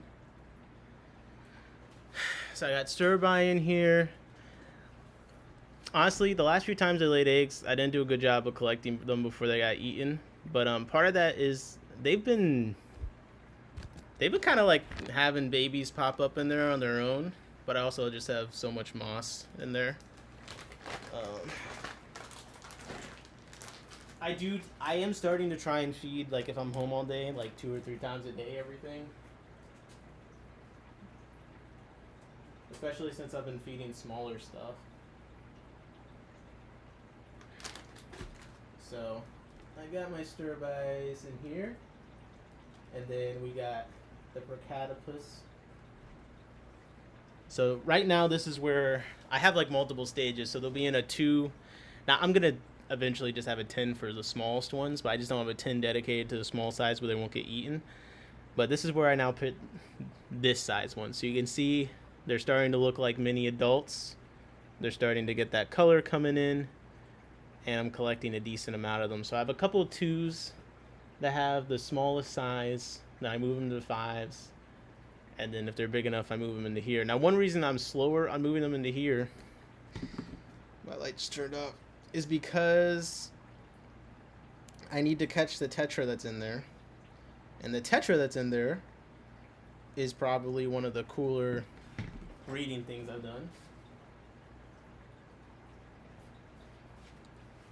Because it's one of the blue gold Kogel Tetras. So I managed to get 2 fry from them, which, you know, it's not very much, but I don't think is a very commonly bred thing. So it's on my list of something to be like, let me make a ton of them. But I really like that fish. So he's gotten a little bigger, so I don't want to put too many small fish in there. He's kind of got a bigger mouth than the Procatopus paw. So Conrad CA80 said, what food are you using? Right now I'm using Kin's Premium Gold and Pearls, 200 to 300 microns. It's basically exactly the same as Aquarium Co-op's Magic Feed. I mean, obviously, there's probably some ingredient differences, but for my purposes, they operate the same. They even have the same advertising about replacing baby brine shrimp. It's been a good food for me, but half a pound for $12, I couldn't say no, even if it was made with horse hooves. The fish are gonna have to eat some horse hooves, I guess. What's up, Fishcapades? How's it going? Jacob said, when I bred my peppered cories, the babies were pretty big by 4 months. Little Brown Frog says, what do you feed those chub stir-bys? I want my cories looking that happy looking. Oh, I'm glad that they look happy to you. I feed them everything. So I try to feed a different food at least, every day. If I try to rotate foods basically. So I fed them a lot. I fed them the bug buffet. I fed them wafers. I fed them live stuff every now and then. Although I haven't been doing as much recently because I was gone for a few days and all my cultures are a disaster. What else have I fed them? Sometimes I'll do some spirulina powder mixed with Artemia meal that I got from Aquatic Provisions a while ago. That's something I do sometimes. Yeah, I feed all sorts of stuff. So those have been doing good. I've been working on getting all my moss out of this tank. It's gonna be hard to see in, but it's a shell dweller tank essentially. They've dug all the way to the bottom. Of course, they buried all the shells. They have some caves in there too. And I'm trying to figure out a way to make a tank that I actually enjoy. Here's a good algae tank if you like algae. Because like I said, I think there's a difference between dirty tanks and unesthetically pleasing tanks. Now, I had this tank being this algae full because I'm trying to have the killifish in here kind of spawn passively, and I found the algae's been pretty good for that when I'm being lazy. So it's just some algae and Hygrophila polysperma sunset. Yeah. And then this is Aphiosemium striatum lamberine. So I have some fry of them in a different tank.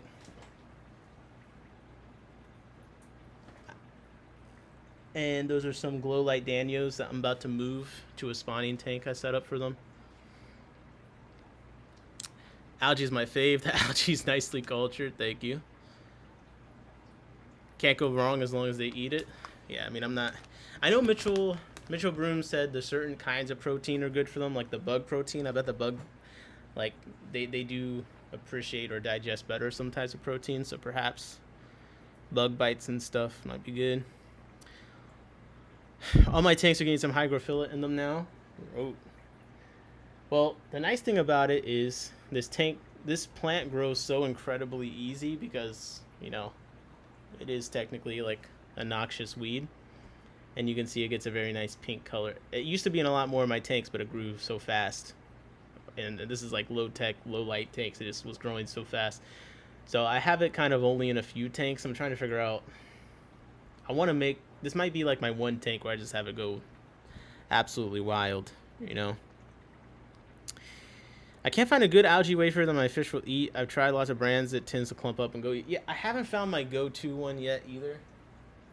The one that I have been using the most, Aquatic Foods Inc. has like these mini wafers that things seem to like eating a lot. See how I find them.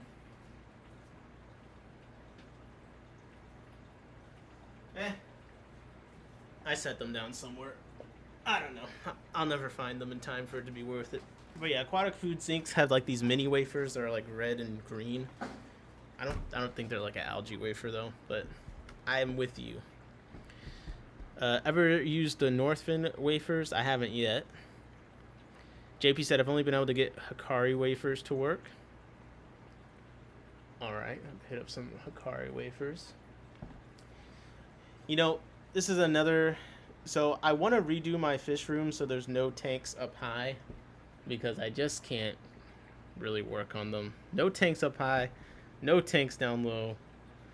But I kind of have a tank of moss up here and some Vietnamese white clouds, and I'm not like producing significant numbers. But I've been noticing some fry pop ups. You can actually see in there, there's some smaller ones that bred in there. Tried to use the automatic egg collector with these. Haven't gotten it to work. I did get it to work for the Congo Tetras. For now, I'm getting a good amount of eggs, but they go bad so quickly. Bomba says try EBO wafers or EBO soft pleco food. Yeah, it's supposed to be really good. It's just, you know, ultra expensive. Like, yeah, it'll be like a small can. It'll be like $80. Oh hell no. Has anyone heard of the piebald killifish or albino Aphyosemion vivitanum? No, I don't think I've seen. I mean, I haven't seen them in person for sure. Do they look cool? Because I feel like you gotta send me like a link or something if you got a picture. The best small can is $18. I know what you're talking about. How long is that gonna last me? How much is the small can? 2 ounces? Beto says Sarah makes a wafer for plecos sound nice. Okay, that could be good. No, I haven't seen those Achilles though, Steve.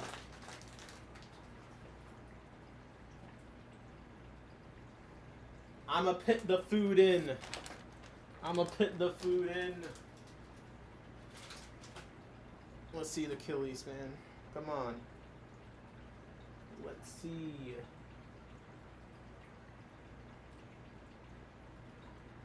Stridum is a nice killifish, it is. I'm a fan. I got these from Bob. He's a local killie guy. I traded him. I forget what I traded him from. But yeah, I got some fry from them in the last tank. Kind of like the Gabawins. You know, it's like blue with some red. Because of how much algae's on the glass, my autofocus is like, what am I looking at here exactly? Okay. This tank is just a pair of maybe a Pistogramma, Panduro, maybe Nisonite. Mick keeps telling me that they're not Panduro, so I don't know. But I got another pair from a different place that's supposed to be Panduro, so we'll see. But Mick he's kind of a Pisto know-it-all, so you know, I just never know with him. That tank's kind of overgrown. The one that I'm kind of one of the most excited about, and a lot of my fry tanks are on the other side of the room, so it's kind of hard to show them on stream because I'm not going to move my camera over there. But, yeah. Turn this around.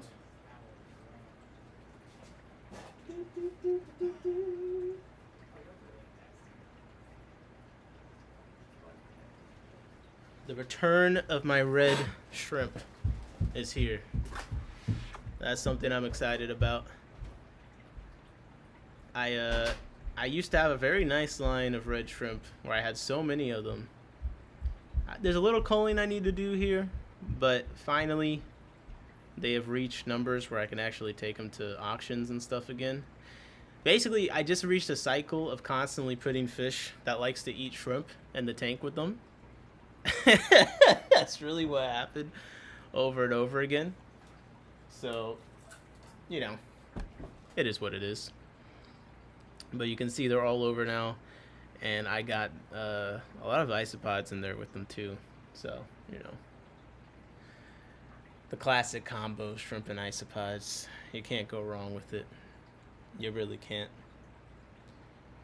But I think probably by the next time I stream, I'll kind of set up a few tanks so we can look at a couple of different things. Fish and Jay said, what do we think about a Pistogramma Calendari? They're pricey, but remind me of Dovey. And I saw Bomba said, I don't know. At last, I don't know how I do rotate my food, but EBO's my main. Okay. Little Brown Frog says, time for me to bounce. Got to be up early night. Oh, okay. Appreciate you hanging out. Come on, we gotta run the stream. Let's go. Gotta run another stream. But it's been nice having you in the chat. Okay, so the Epistogramma Kulindari, that's like the one that's like the large Episto, I believe. I think it looks nice. It is just it's so expensive. And I don't know if the coloration is that just when it's spawning or whatnot. I gotta do more research on that. But I think all the places I've seen, Aquatic Clarity has them. I think Wet Spot has them, and it's like $250 a pair. Yeah, I can't do that. Not for this. Bomba said, Neocaridina, Nick, you're better than this. Where's the crystal reds? Yeah, it's too far for my camera to see from here. I'm sorry. I just don't have any crystal reds to show. Although, I got the crystal reds in the 40 breeder with the hill streams. They're doing all right.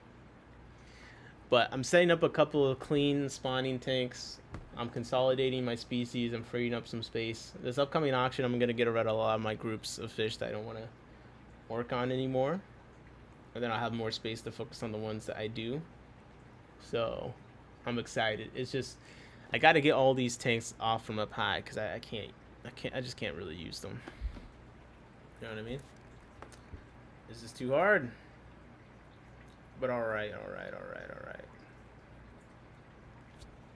I'm gonna get, it's like practically seeing the top of my head. Like for instance, this tank, 28-gallon low boy with some half beaks that I bred and I'm growing, and some Epistos. Are you considering going clean tank style? I think my style is clean tank style. I don't think most of my tanks are dirty. Auto clean. Like, this tank doesn't look dirty to me. This looks like a nice tank. This tank over here, I feel like this 20 long here looks relatively reasonable cleanliness. And I think the German breeding ring's got some algae growing, but like I think this tank is pretty clean. Yeah. I've got a couple non-algae aquascapes going on, okay? I don't have any super escaped ones. So like this, I want to turn this into a tank for growing out fish, so I kind of want to rehome my African banded barbs. You know, I was back and forth. I do like them, but I think I don't want to commit the space to breeding them. So I think I'll move on. You know what I mean? So I move all those out, and then it instantly becomes a pretty empty tank with just some Epistos and half beaks, which I can find a place to put those easily. Then I can use it as a tank for growing out some fish. Like, I'd love to grow out some Danios in here. I'd love to grow out some Tetras in here. Probably, you know, the smaller the better. There's something wrong with dirty... No, there's nothing wrong with... I don't know. Like I said, there's a difference between dirty tanks and non-aesthetic tanks. I have some non-aesthetic tanks. I don't consider them to be dirty. I change the water pretty regularly in all my tanks. And, honestly, since I've improved the flow quite a bit in most of them, there's not that much mulm accumulating in many of them. Like this tank I used to have that problem. Now the sand is pretty clear since I installed the, what is it called? The sponge filters that I like so much. Dude, I have a t-shirt with their name on it. I can't remember. But the guy that makes those sponge filters with the jet lifters. Algae is a sign of imbalance, by the way. I mean, algae's in nature, whatever. Sunny G says, let's rate Nick's takes. All right. You guys rate this tank that I'm working on, okay? Just ignore the fact that it's got a German breeding ring in it, okay? And a cave and slate for things to lay. It's got a lot of stuff added to it that was not for the aesthetics. It was for breeding purposes. But well, you could rank this one. I think this is a nice tank. I like it. I mean, look. I'll put myself here. What's the problem? You know what I mean? 186 says 21. Man, you're really salty about the rating you got on your take, huh? Fish don't care about the golden ratio, bro. Don't even worry. And milk gets moved around. Mom gets moved around in a natural ecosystem. Where's the all-in-one? It's right there, my friend. So shout out to Higer. They sent me this all-in-one by accident. I got the ventilator attachment on it, which adds some air. So you can see it's moving the top pretty decently, flowing around. So it is like it's a small internal filter. I kind of hid it behind the rock, so you can't really see it too much. But you want the category? Look, I got the categories right here. Come on, guys. You can rate it. It's fine. It's fine. Although, honestly, I don't dislike the breeding ring as much as I thought I would, because SBC made such a nice design. It's just that right now it's got diatome in it. But I kind of like that for my purposes. But yeah, there you go. There's the categories on the screen. Ignore the numbers. You removed the top, or you're working on it? I don't really have a lid on this tank. This is one of my few tanks I don't have a lid on, really. This is out of 42. Hey, you requested it. 186 gave you a 21. Johnny Biz said, clean tank people, let's unite. All right, clean tank. I mean, when you say dirty tank, who the hell's going to want to say that they're on a team dirty tank? Bama gives this tank a 12. Johnny Best says, we can't rate algae. What? This is an algae? Look at my nice... I've been trimming and replanting the Limnifolia aromatica to make a little carpet. And I think it looks nice. That's just me. I think this looks nice. I like it. Back off.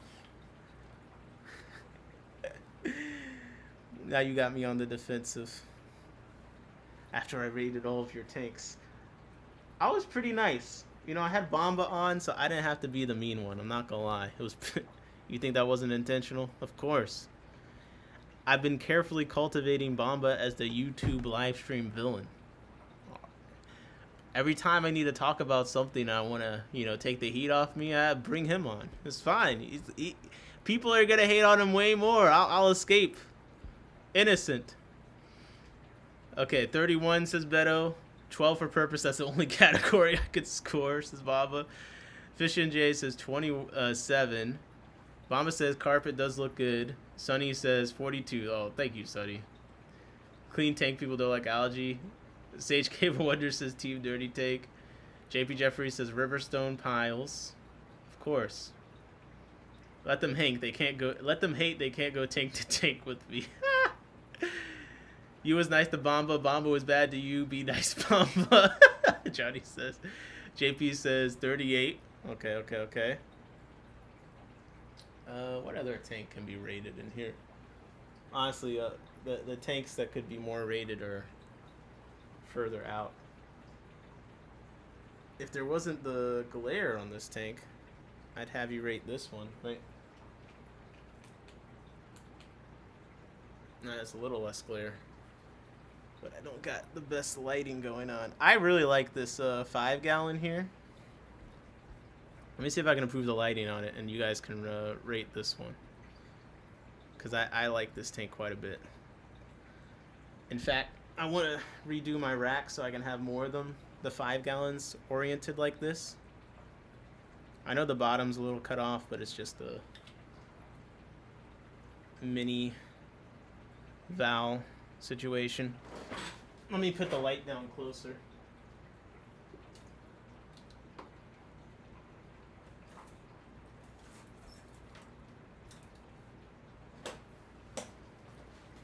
All right.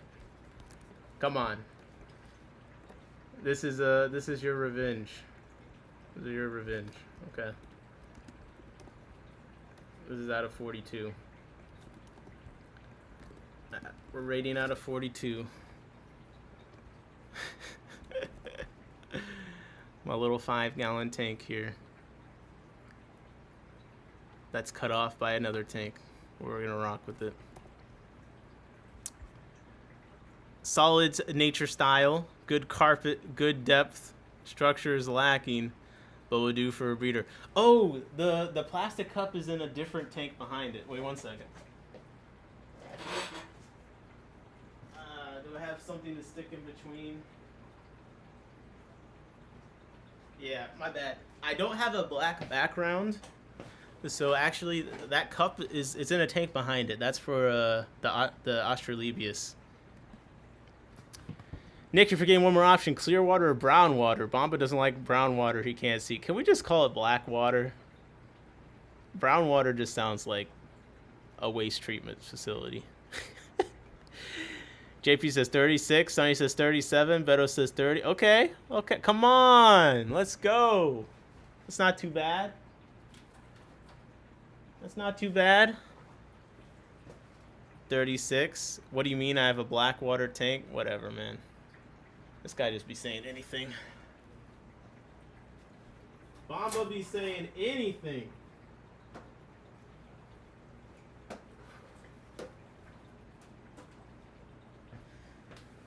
I think it's a good little mini 5-gallon scape for breeding shrimping, and I like the money wort on top. Like you get these nice scenes with good scale, with the and then see because of this wood here, it kind of is a nice scene.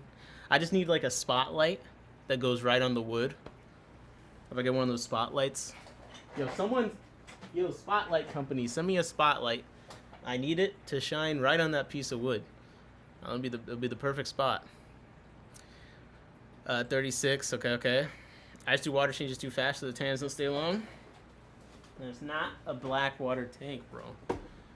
All right, I got one more tank for you guys to rate, and then because I think I need to actually bro, I gotta edit a video for tomorrow.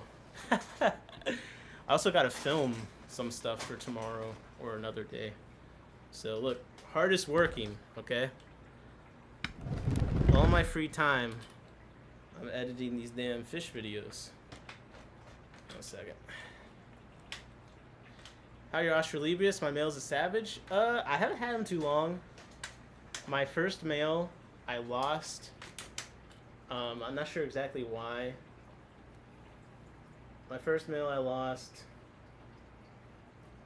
but I did have some fry. Most of them ended up being belly sliders, though.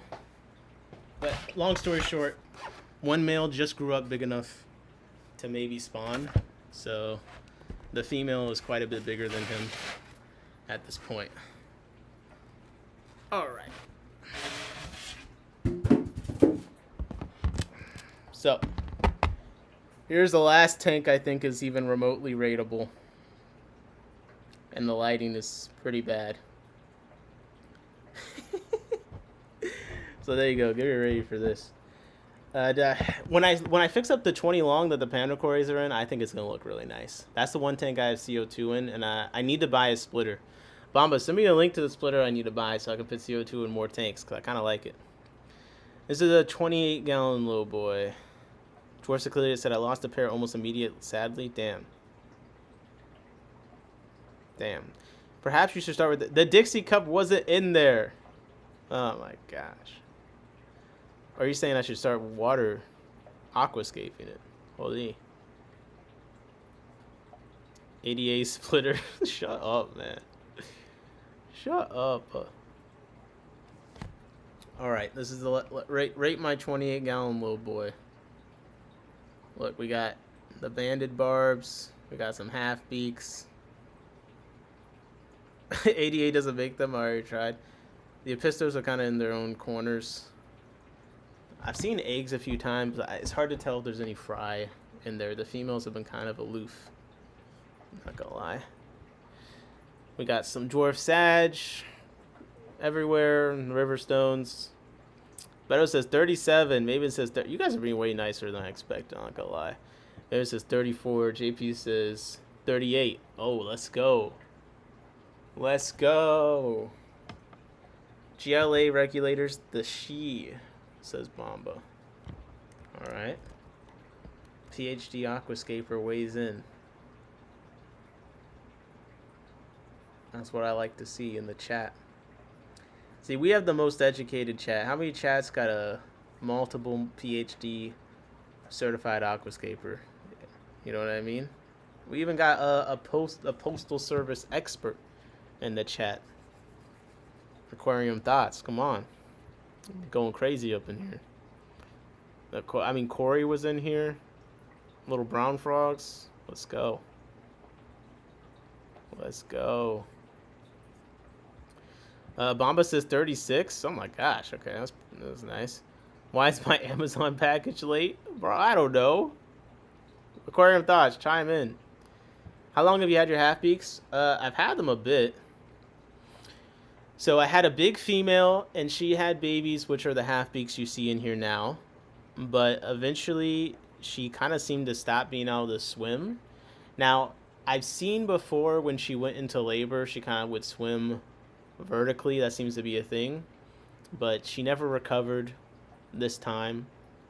I kind of wonder if the light came on and scared her and she broke her back or something on the lid. I don't know. But anyways, I'm growing out her babies, and it looks like at least one of them seems to be a female.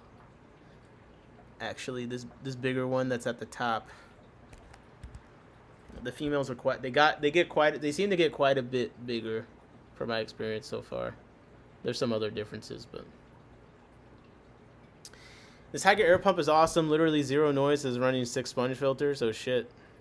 I'm gonna need. Ask you shall receive. A sponsor heard your demand. When it comes, let me know. Hey, if a sponsor heard my demand, I'll let you know.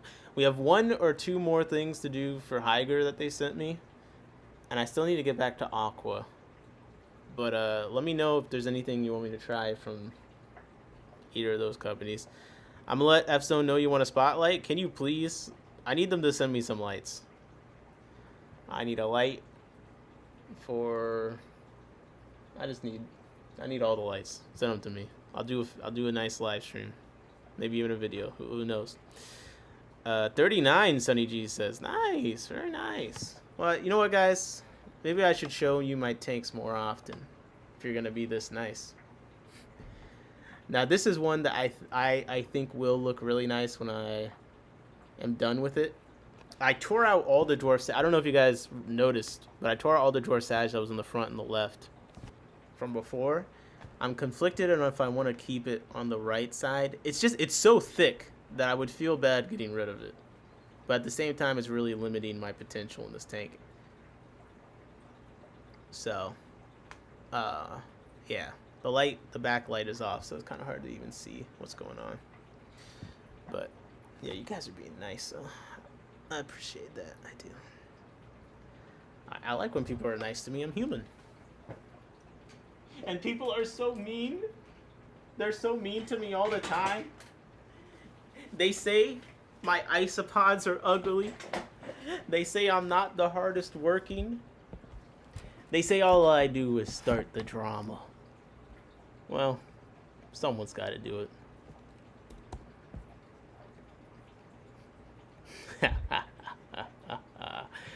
Mama says, pretty nice to have on my 5G Nano with the online CO2 and lily pipes F-Zone hang-on back canisters. Nice, okay. Johnny Best said, only the clear and clean tanks get the most attention. Why? Okay, let's break this down. So, the clean aspects would be, typically dirty tanks look like absolute dog shit to the average person. I'm just being honest. So that'd be the clean tank. And then the clear tank would be, it's hard to appreciate a tank if you can't see into the motherfucker. So you put that together, I think that's the advantage that clear and clean tank get the most attention. Johnny Best said, can I get a free isopod? Johnny, you probably could get a free isopod from me because you're in New York, so the shipping would be pretty cheap. And you donate $5 every fucking stream, so like I'd look kind of ridiculous if I didn't send you some isopods. Mama said, all it shows me is that you're lazy and can't maintain a fish tank. Not really about the visual. Johnny said, Ben's voice. Yo, where Ben? We need you to beg for some fish tanks on stream again. We need the audio. We really need the audio. Damn, Steve's Episto is looking good back there. I mean, my Episto. What's that? Yeah. Should I steal some of the fry from the mom? Last time I checked, she didn't have like a ton. I mean, you can see her back there. She seems to be pretty active. But I don't know. I know you can get so many more fry when you take some of them, but I have never been able to do it. I did it once for the peacock gudgeons, which I think is probably the main ones I would do it for, and even then I felt bad. Yo, Bamba said, yo, Bamba with the $5 donation. Thank you. Sorry, not Bamba. Sorry. No, Bamba ain't giving me shit. He's too busy spending money at ADA holders. No, Johnny with the another $5 donation. Thank you very much, Johnny. Johnny. Wow, that's two $5 donations. That's crazy. That's crazy. You know what, man? You can have one free ice pop. I'll send it to you, USPS ground, and in the priority, envelope or something. We'll do an experiment, see if it makes it. Bamba says, damn right, I'm not giving you shit. JP says, W Bamba. Oh, you guys want to see one of the most expensive things, the most valuable things I currently am successfully breeding, quote unquote, and legitimately one of the most expensive things I ever bought that I actually am reproducing? That sounds kind of crazy. Okay, this is gonna take like a couple seconds to set up the camera where we can hopefully see it. But it's not a fish. I'll tell you that. It's not a fish. It's not a Cory. It's not even in the water. Holy.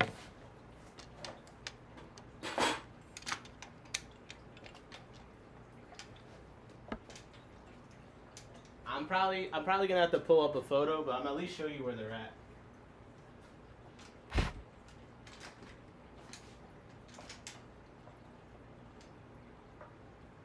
So,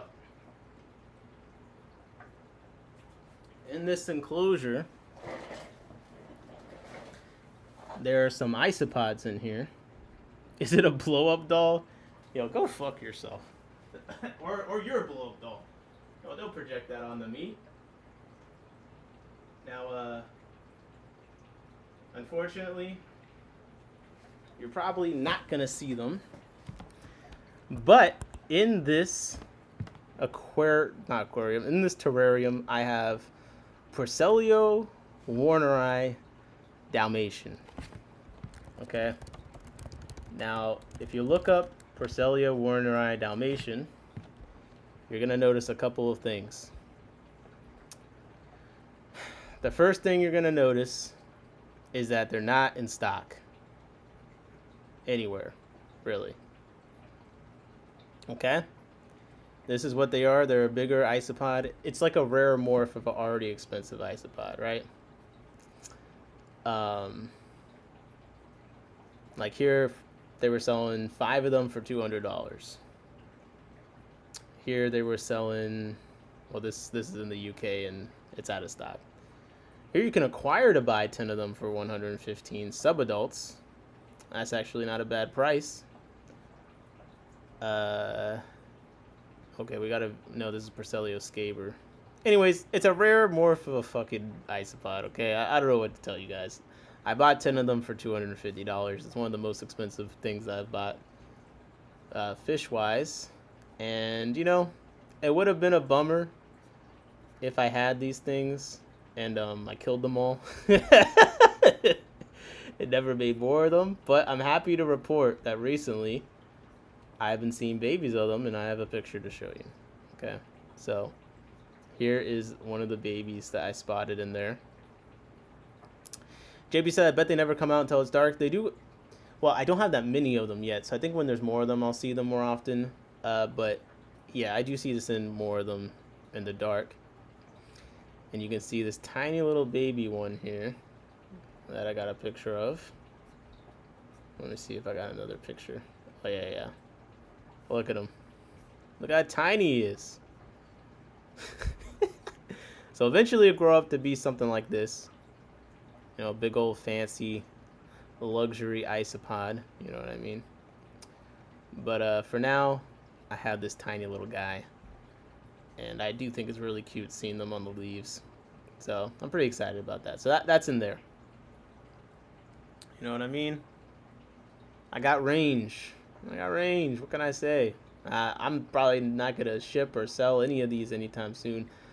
I'm probably gonna just keep hoping that they keep breeding until I have a bunch of them, and then maybe I'll think about it. I'm too scared of losing these guys.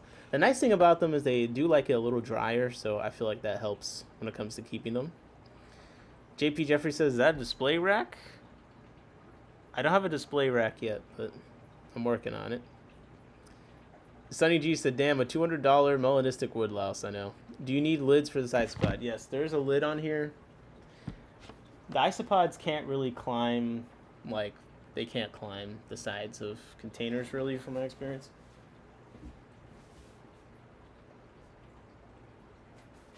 Although, I'm gonna need to trim that plant.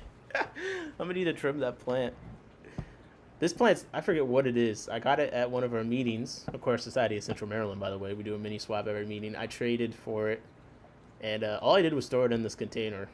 I don't even have a good light on this thing most of the time, and it's been doing great. So I definitely recommend whatever the hell this plant is. Johnny Best said, Trader Joe's is selling something better than blow-up dolls. What the fuck are you talking about? Yo, this is... I'm pitting this message, bro. Everyone needs to evaluate this. Is it all caps, dude?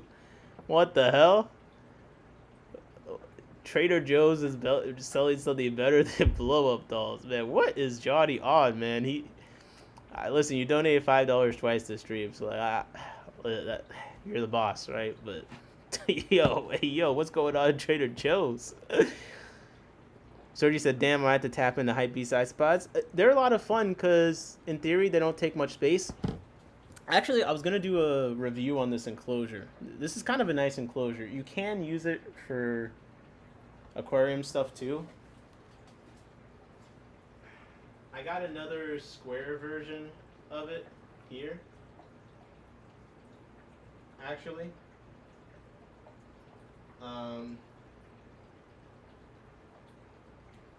Yeah.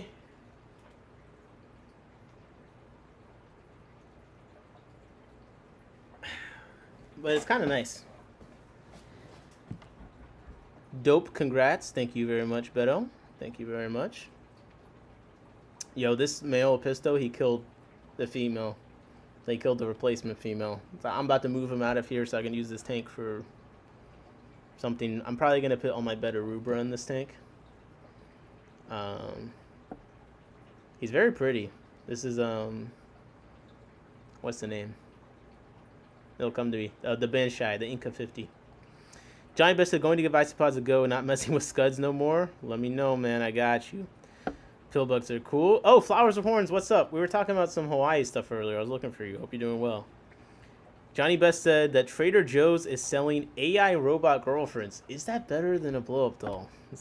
Question for the ages. Philosophers will be arguing that one for a while, I'm not gonna lie.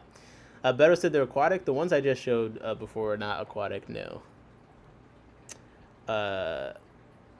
Hold on, why did he tag me? I don't know. Yeah, wait, why did he tag you? I don't know, you must have said something. W. Johnny, indeed. Thank you, George Secilius at W. Johnny, appreciate it. Can we see some progress on the 10-gallon Hygerscape? No. I think this is a beautiful 10-gallon scape you guys are seeing right now. I got a wood piece in there floating that refuses to sink, but I kind of like this fallen tree thing. Yeah, I'd like to use this tank for something else besides this male Episto as a pain in my absolute ass. Pause, if that's needed. I'll put some fucking golden pearls in here. Olé! Olé! Olé! Olé!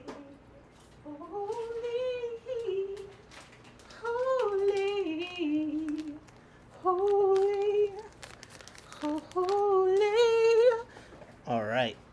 Ellis Lemuk said, my shrimps are almost dead. Whoa. I got 20, then they died of old age. One of them is still young. Like, you got them and they died of old age, like, the next day? Or, like, I don't sound like a questionable timeline. How long is old age? The shrimp could hang in there for a little bit. I guess it depends on what temperature. If you have a higher temperature, they'll age a lot quicker. Oh, I forgot the ranking of the aquariums were still up. I forgot about that. I guess you could rate this aquarium if you wanted, out of 42. Johnny Best said you've seen it on TikTok. Now we know what his TikTok's like. Scape name is Porcupine. I kind of like that. I got them for 1 year. Okay.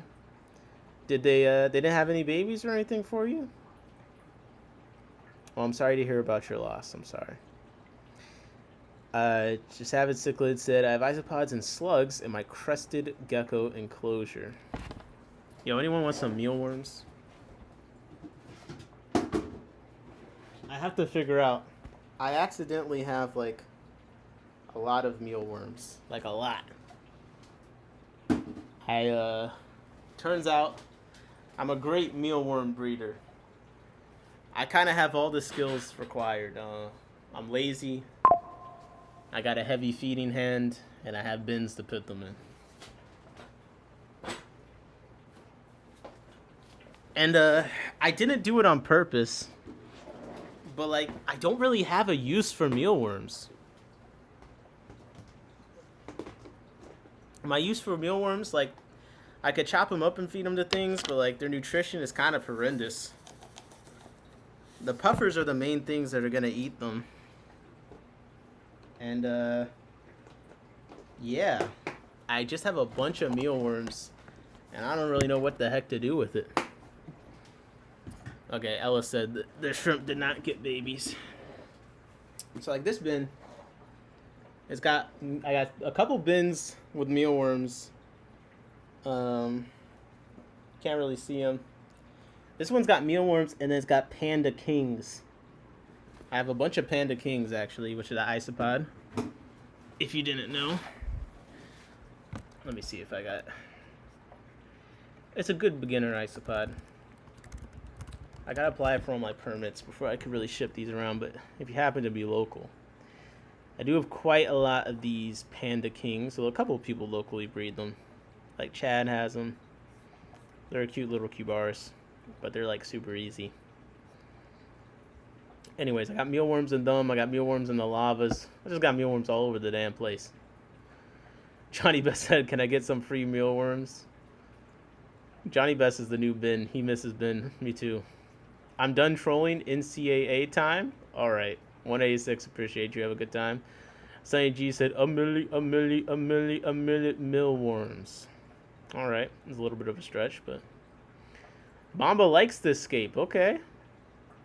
So here you can see there's a betta rubra going by, and then there's a tiny episto there. That's one of the angry dad's babies. So I'm hoping she turns out to be a female, and then maybe we'll start this all over again. Actually, Grace I think has, so I'll probably get a female from Grace, and I'll move them to a new tank, and then some green neon tetras. So once I get all my betta rubra in here, then I have to decide if I want to keep them at all, because they just don't look as good as the strawberry bettas. I'd rather dedicate that space to them. No, I'm not gonna lie. Not gonna lie. My guppies are pregnant. Congrats. Johnny, I don't know what to do with all these mealworms. Do you want a couple buckets of dirt with mealworms and black soldier fly larvae mixed in? Because I haven't mass produced the black soldier larva, but I still get flies and larvae. Like I have a cycle. I have an ecosystem. It consists of mealworms, isopods, and black soldier fly larvae. I'm making a hybrid of guppies and mollies. Okay, nice. Beto Ashi, you going to GCCA Sunday? Drosiclia said, I think I'm going to keep a few of my rubra, but still on the fence like you. Yeah, I have like my main male, and I know where he is. I'm trying to see how many. I'm terrible at sexing the young bettas, is what I'm learning with the rubra. But I'm trying to see like what my sex ratio is, and then, well, that will determine how easy it is for me to rehome them. I say quotations because that's replacing me say get rid of them. So I'm not like going to kill them or anything. I was going to say get rid of them. I said rehome them. Trying to make it sound nicer, but Yeah, I think I'd rather either have another betta dedicated to that space, or I kind of would like to just go crazy on the Alpha marginata because I really like that fish quite a lot, and I miss having more of them. Bamba said, "What did you see in my comments, and what harm did I do?" Uh-oh. Johnny said, "Bamba, I know you was joking around your comments. No harm done. You reminded me what I saw on TikTok." Yo, yo, what did Baba do? Baba triggered the TikTok PTSD for Johnny. Oh, no harm, Johnny said. It's all love. Okay, well.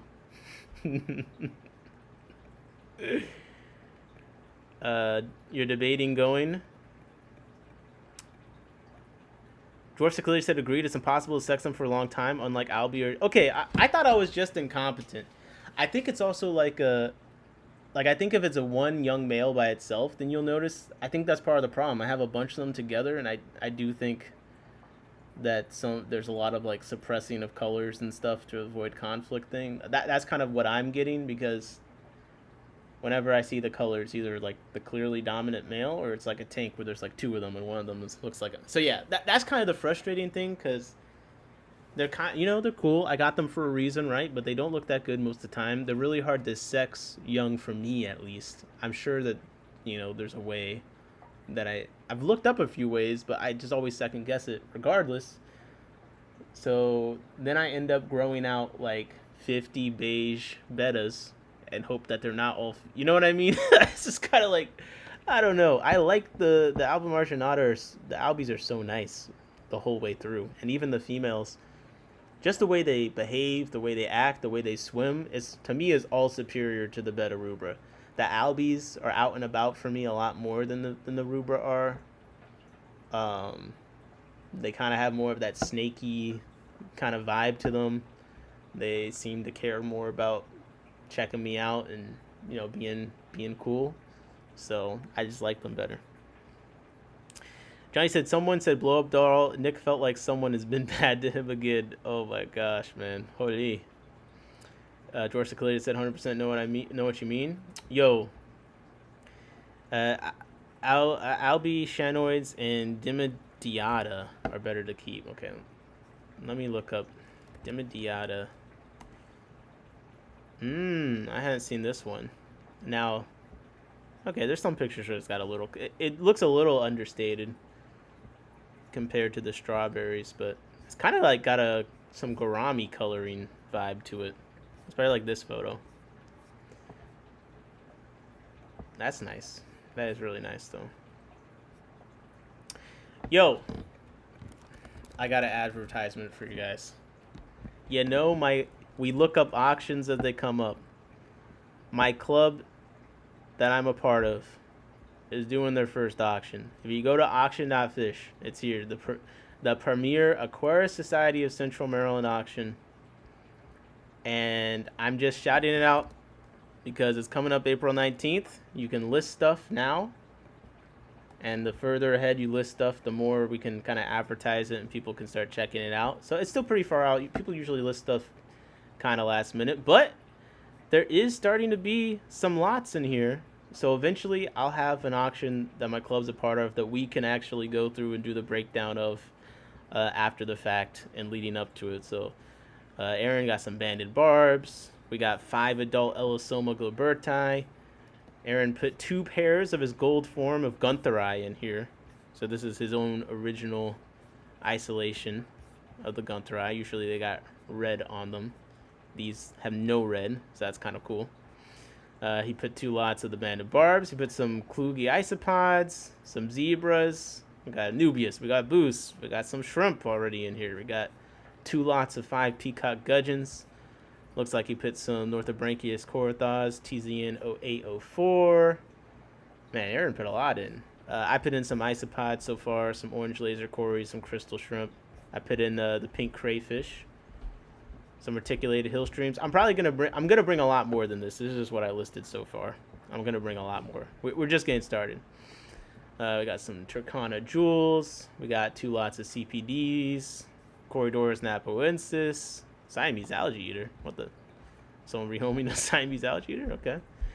bromeliad in here. Okay. We got some terrestrial plants, some terrarium plants, Vienna swordtail guppies, a fluval 407 canister.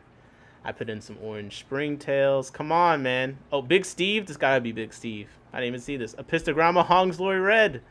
Oh, now that's the best. The pisto you've seen all night. Big Steve put some in. One pair, red form, gorgeous apisto, ready to spawn. This is like the red light district for fish right now. The fish are lined up in the auction and they're ready to go. Like, holy, what an ad. I'm putting in a pair of the bluefin killifish, Lucania goodae. And, oh shit, Big Steve put in some Pelvicochromis Drachenfelsi females, which are the ones that look the best. So, we're like still kind of a month out. The auction kind of already got a good percentage of good items. Most of these are all worth bidding on, so I'm optimistic. I forgot you're in Maryland. What if F5 signs up? Then, I mean, we'll have another great auction attendee. I'm going to get some German black Rams Beto. That's what I'm thinking of going. Black German Rams. I almost bought some when I was at Jesse's. He had some really nice ones I almost bought. I've come close. I like the black Rams that have a lot of blue on them.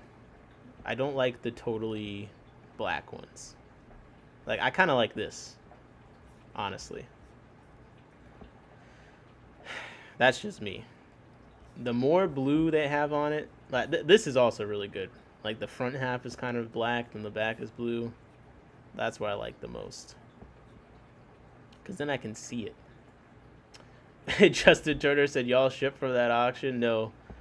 But I think I'll be doing some kind of online auction eventually. It's just a natural form of things. Most of the people in this auction so far that are listing do ship. Again, I've talked a lot about auction rules and stuff on here and what my opinions are. This auction, the rules was very much like the whole board voted. There was a lot of back and forth. So some things I'm kind of curious to see how it goes. Like, so for this auction, it's a flat $2 listing fee for members and a 0% club split.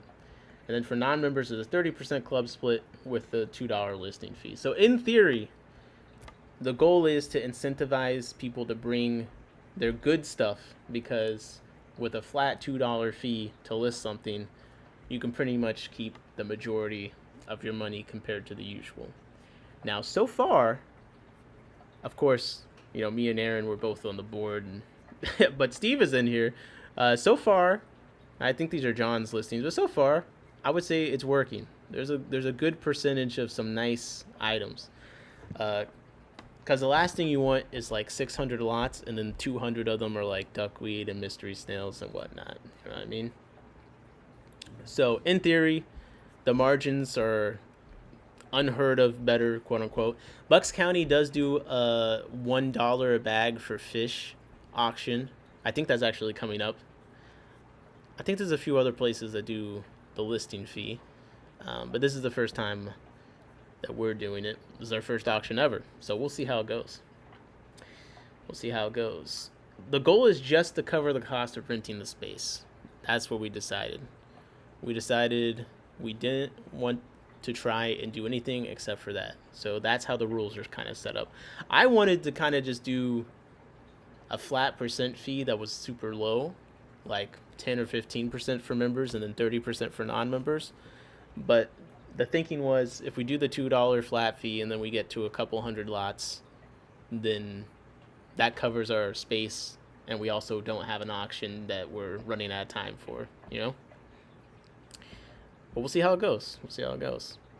Justin said, we have a local auction on Sunday. Pretty stoked. Or is it on anything that we can look at the items listed already? I see the NEC. So the NEC annual auction is on the same day. Now, it was funny because Scotty, he was like, yo, I'm sad your auction is like on the same day as the NEC auction. Well, first of all, our meeting would have already occurred. You know what I mean? Our meeting would have already occurred on that day, so I already wouldn't have gone. But this shit is above New York. I am not driving that far. Okay, I hate driving. And also right now, gas is like $1 billion. So now that I dislike driving, it's like a great time for me because I already don't like driving long distances. But now that gas is so expensive, I can kind of do that. Yeah, price of gas these days, man. It's, I got like an extra excuse. It's fantastic. Ella said, should I get 2 more female angels for my 2 male angels? Any angel people in the chat, you answer that because I'm not very knowledgeable on angels. But auctions are a lot of fun. And yeah, Flash better margin should be. They don't list as the Hill Country Cyclic Club. Okay, that sounds fun. I said I'm Filipino. Yo, you gotta meet our friend Ben. He's one of our favorite people up in here. Also Filipino. Okay. Anything else? Anything else? Man, I think I kind of like... That's like the main stuff I wanted to go over. I do want to do some more tank-focused streams where we can kind of look at some fish and some breeding stuff, and I just kind of have to set that up properly. It's kind of limited on where I can point my camera today, but I'd like to do a stream setting up some tanks or breaking down some tanks, testing out some equipment. So we'll get to that. But I need to head out so I can actually, get to sleep, keep it going. Have you guys been liking the videos, the more consistent content? Let me know. Is it working for you? So far, I'm hearing all positive feedback. So listen, let's keep it going. Let's keep the work flowing. I'm going to try and keep the quality as high as possible, but follow up on my end a bit more and actually post more regularly while still maintaining the hardest working fish stream. But the goal is we just want to be the hardest working fish channel. Okay, hardest working fish tuber. That's what we got to work for. All right. Andy Carson 1339 said, thanks for the stream. Thank you for hanging out. Ellis said, got to go. I'm going to sleep. Appreciate you stopping by. Johnny Best says, cool. All right. Well, listen, big shout out Johnny Best for the 2 $5 donations. Also, a couple people became members recently, like off stream, which I'm always like, oh shit, did I miss someone becoming a member? Because it's a lot easier for me to tell when it happens, like during stream. Yeah, Jeff Kane became a member earlier. Shout out to Jeff. So I appreciate you guys. I don't really push membership too much because I feel like I don't have that much value to offer for it, but it's a very much appreciated form of support. It enables me to... You guys want to see something I did? Okay, this isn't like to draw attention to myself, so like please. I just did this because Mitchell Broom be hanging out in the chat, and I got my check from YouTube for the month. So if you go to Keystone Clash and you go to sponsors, our channel, which I'll just say us, because people like Johnny donating $5 are just the money I get from whatever, views. It's like a little bit. But if you go to the sponsors and you go to the speaker sponsorships, you'll see in my tanks under Mitchell Broom. Okay, so our channel, we have sponsored Mitchell Broom speaking at the Clash. I felt like it was something. I saw him speak. It was a great speech. He'd be hanging out in the chat, so it kind of made sense to me. I was like, you know what? That's my guy. The channel's got to sponsor Mitchell Broom. So thank you guys. This is what the donations went to this time. Next time it might be some designer luxury isopods. You actually never know. Okay, but there we go. Speaker sponsor for Mitchell Broom. Shout out to Mitch. He's a nice guy. He'd be spreading all sorts of good information in the chat. Should I breed my angels? I still need to buy a female. Why not? Why did our military name a missile after Scuds? It can't be all that bad, right? That's hilarious. Good night, Armadillo. Take it easy. Dorsiclidiot said W stream. actually sick, George Achilles said. Keep it up, Nick. Nick let Bamba know I ain't got nothing on him. Oh, he knows, Johnny. You're good. Sergi said, next time it's going to be full ADA setup with the $1,500 metal filter. All right, we're closing out. Shout out to everyone coming through. It's been a fantastic stream. Sunny G, Jacob, of course, Johnny Best, the financial backer for all of FishTube live streams. JP Jeffries, Fish in J with the fish abuse and the 5-gallon. Shout out to my man, my favorite fish abuser. Dwarf Cyclidia, appreciate you stopping by. My friend holding down the chat. Little Brown Frogs was holding it down big time. Of course. Beto came through. Yo, everyone talking about the Swamp Tank man. Beto in the chat. Steve, Glass Boxes. We need to check out these piebald killifish. Come on, man. Where's the pics? Bamba, certified aquascaper, PhD. Who else keeps aquascaping doctoral like this? Let's go. Let's freaking go. Okay, 186, one of the biggest chat trolls. 186 and JPB trolling me so hard. Fishcapades came through, of course. Sage Cave of Wonders, Team Dirty Tank, appreciate you stopping by, watching the stream. Moneyless Maven, appreciate you coming through, stopping by in the chat. As always, appreciate it. Man, there was actually enough chats that I'm like having to really scroll to get to all the names, so thank you guys for holding it down. Cheese Savage Cichlids, appreciate you holding it down in the chat. Ellis stopping through, appreciate you coming by, hanging out with us. Justin Turner, yo, we had a great, by the way, great stream. We should do a stream sometime. I need to set up a panel. We need to do a panel stream sometime. We'll have to set that up. Justin, by the way, posted a video recently. Go check it out. Justin Turner, 3533. Flash stopped by briefly, and Andon Carson near the end. Appreciate you for stopping by. You're welcome for the stream. Mexicali said later, y'all. Jorge was in here. What's up, Jorge? How's it going? Take it easy. Take it easy. W stream from Bamba. And all right, stay safe. Team Dirty Tank, I appreciate you. Let's keep it rocking. 186 said disliking the stream on the way out. Yo, go check out the videos with Jesse and with Ross Baltimore on my channel. If you appreciate them, leave a comment, leave a like. Just, it's kind of nice. I can promote these videos a bit more, less self-centeredly, because these people really enjoy having people talk nicely about seeing their fish and stuff. So now I could say, go like and comment on the video, not for me, but for the people whose fish rooms I visited. It's not for me. It's for them. Okay, and with that, heavy on the dislike button, Bomba said, yo, fuck you guys. Okay, yo, Pod Squad in my tanks. I am...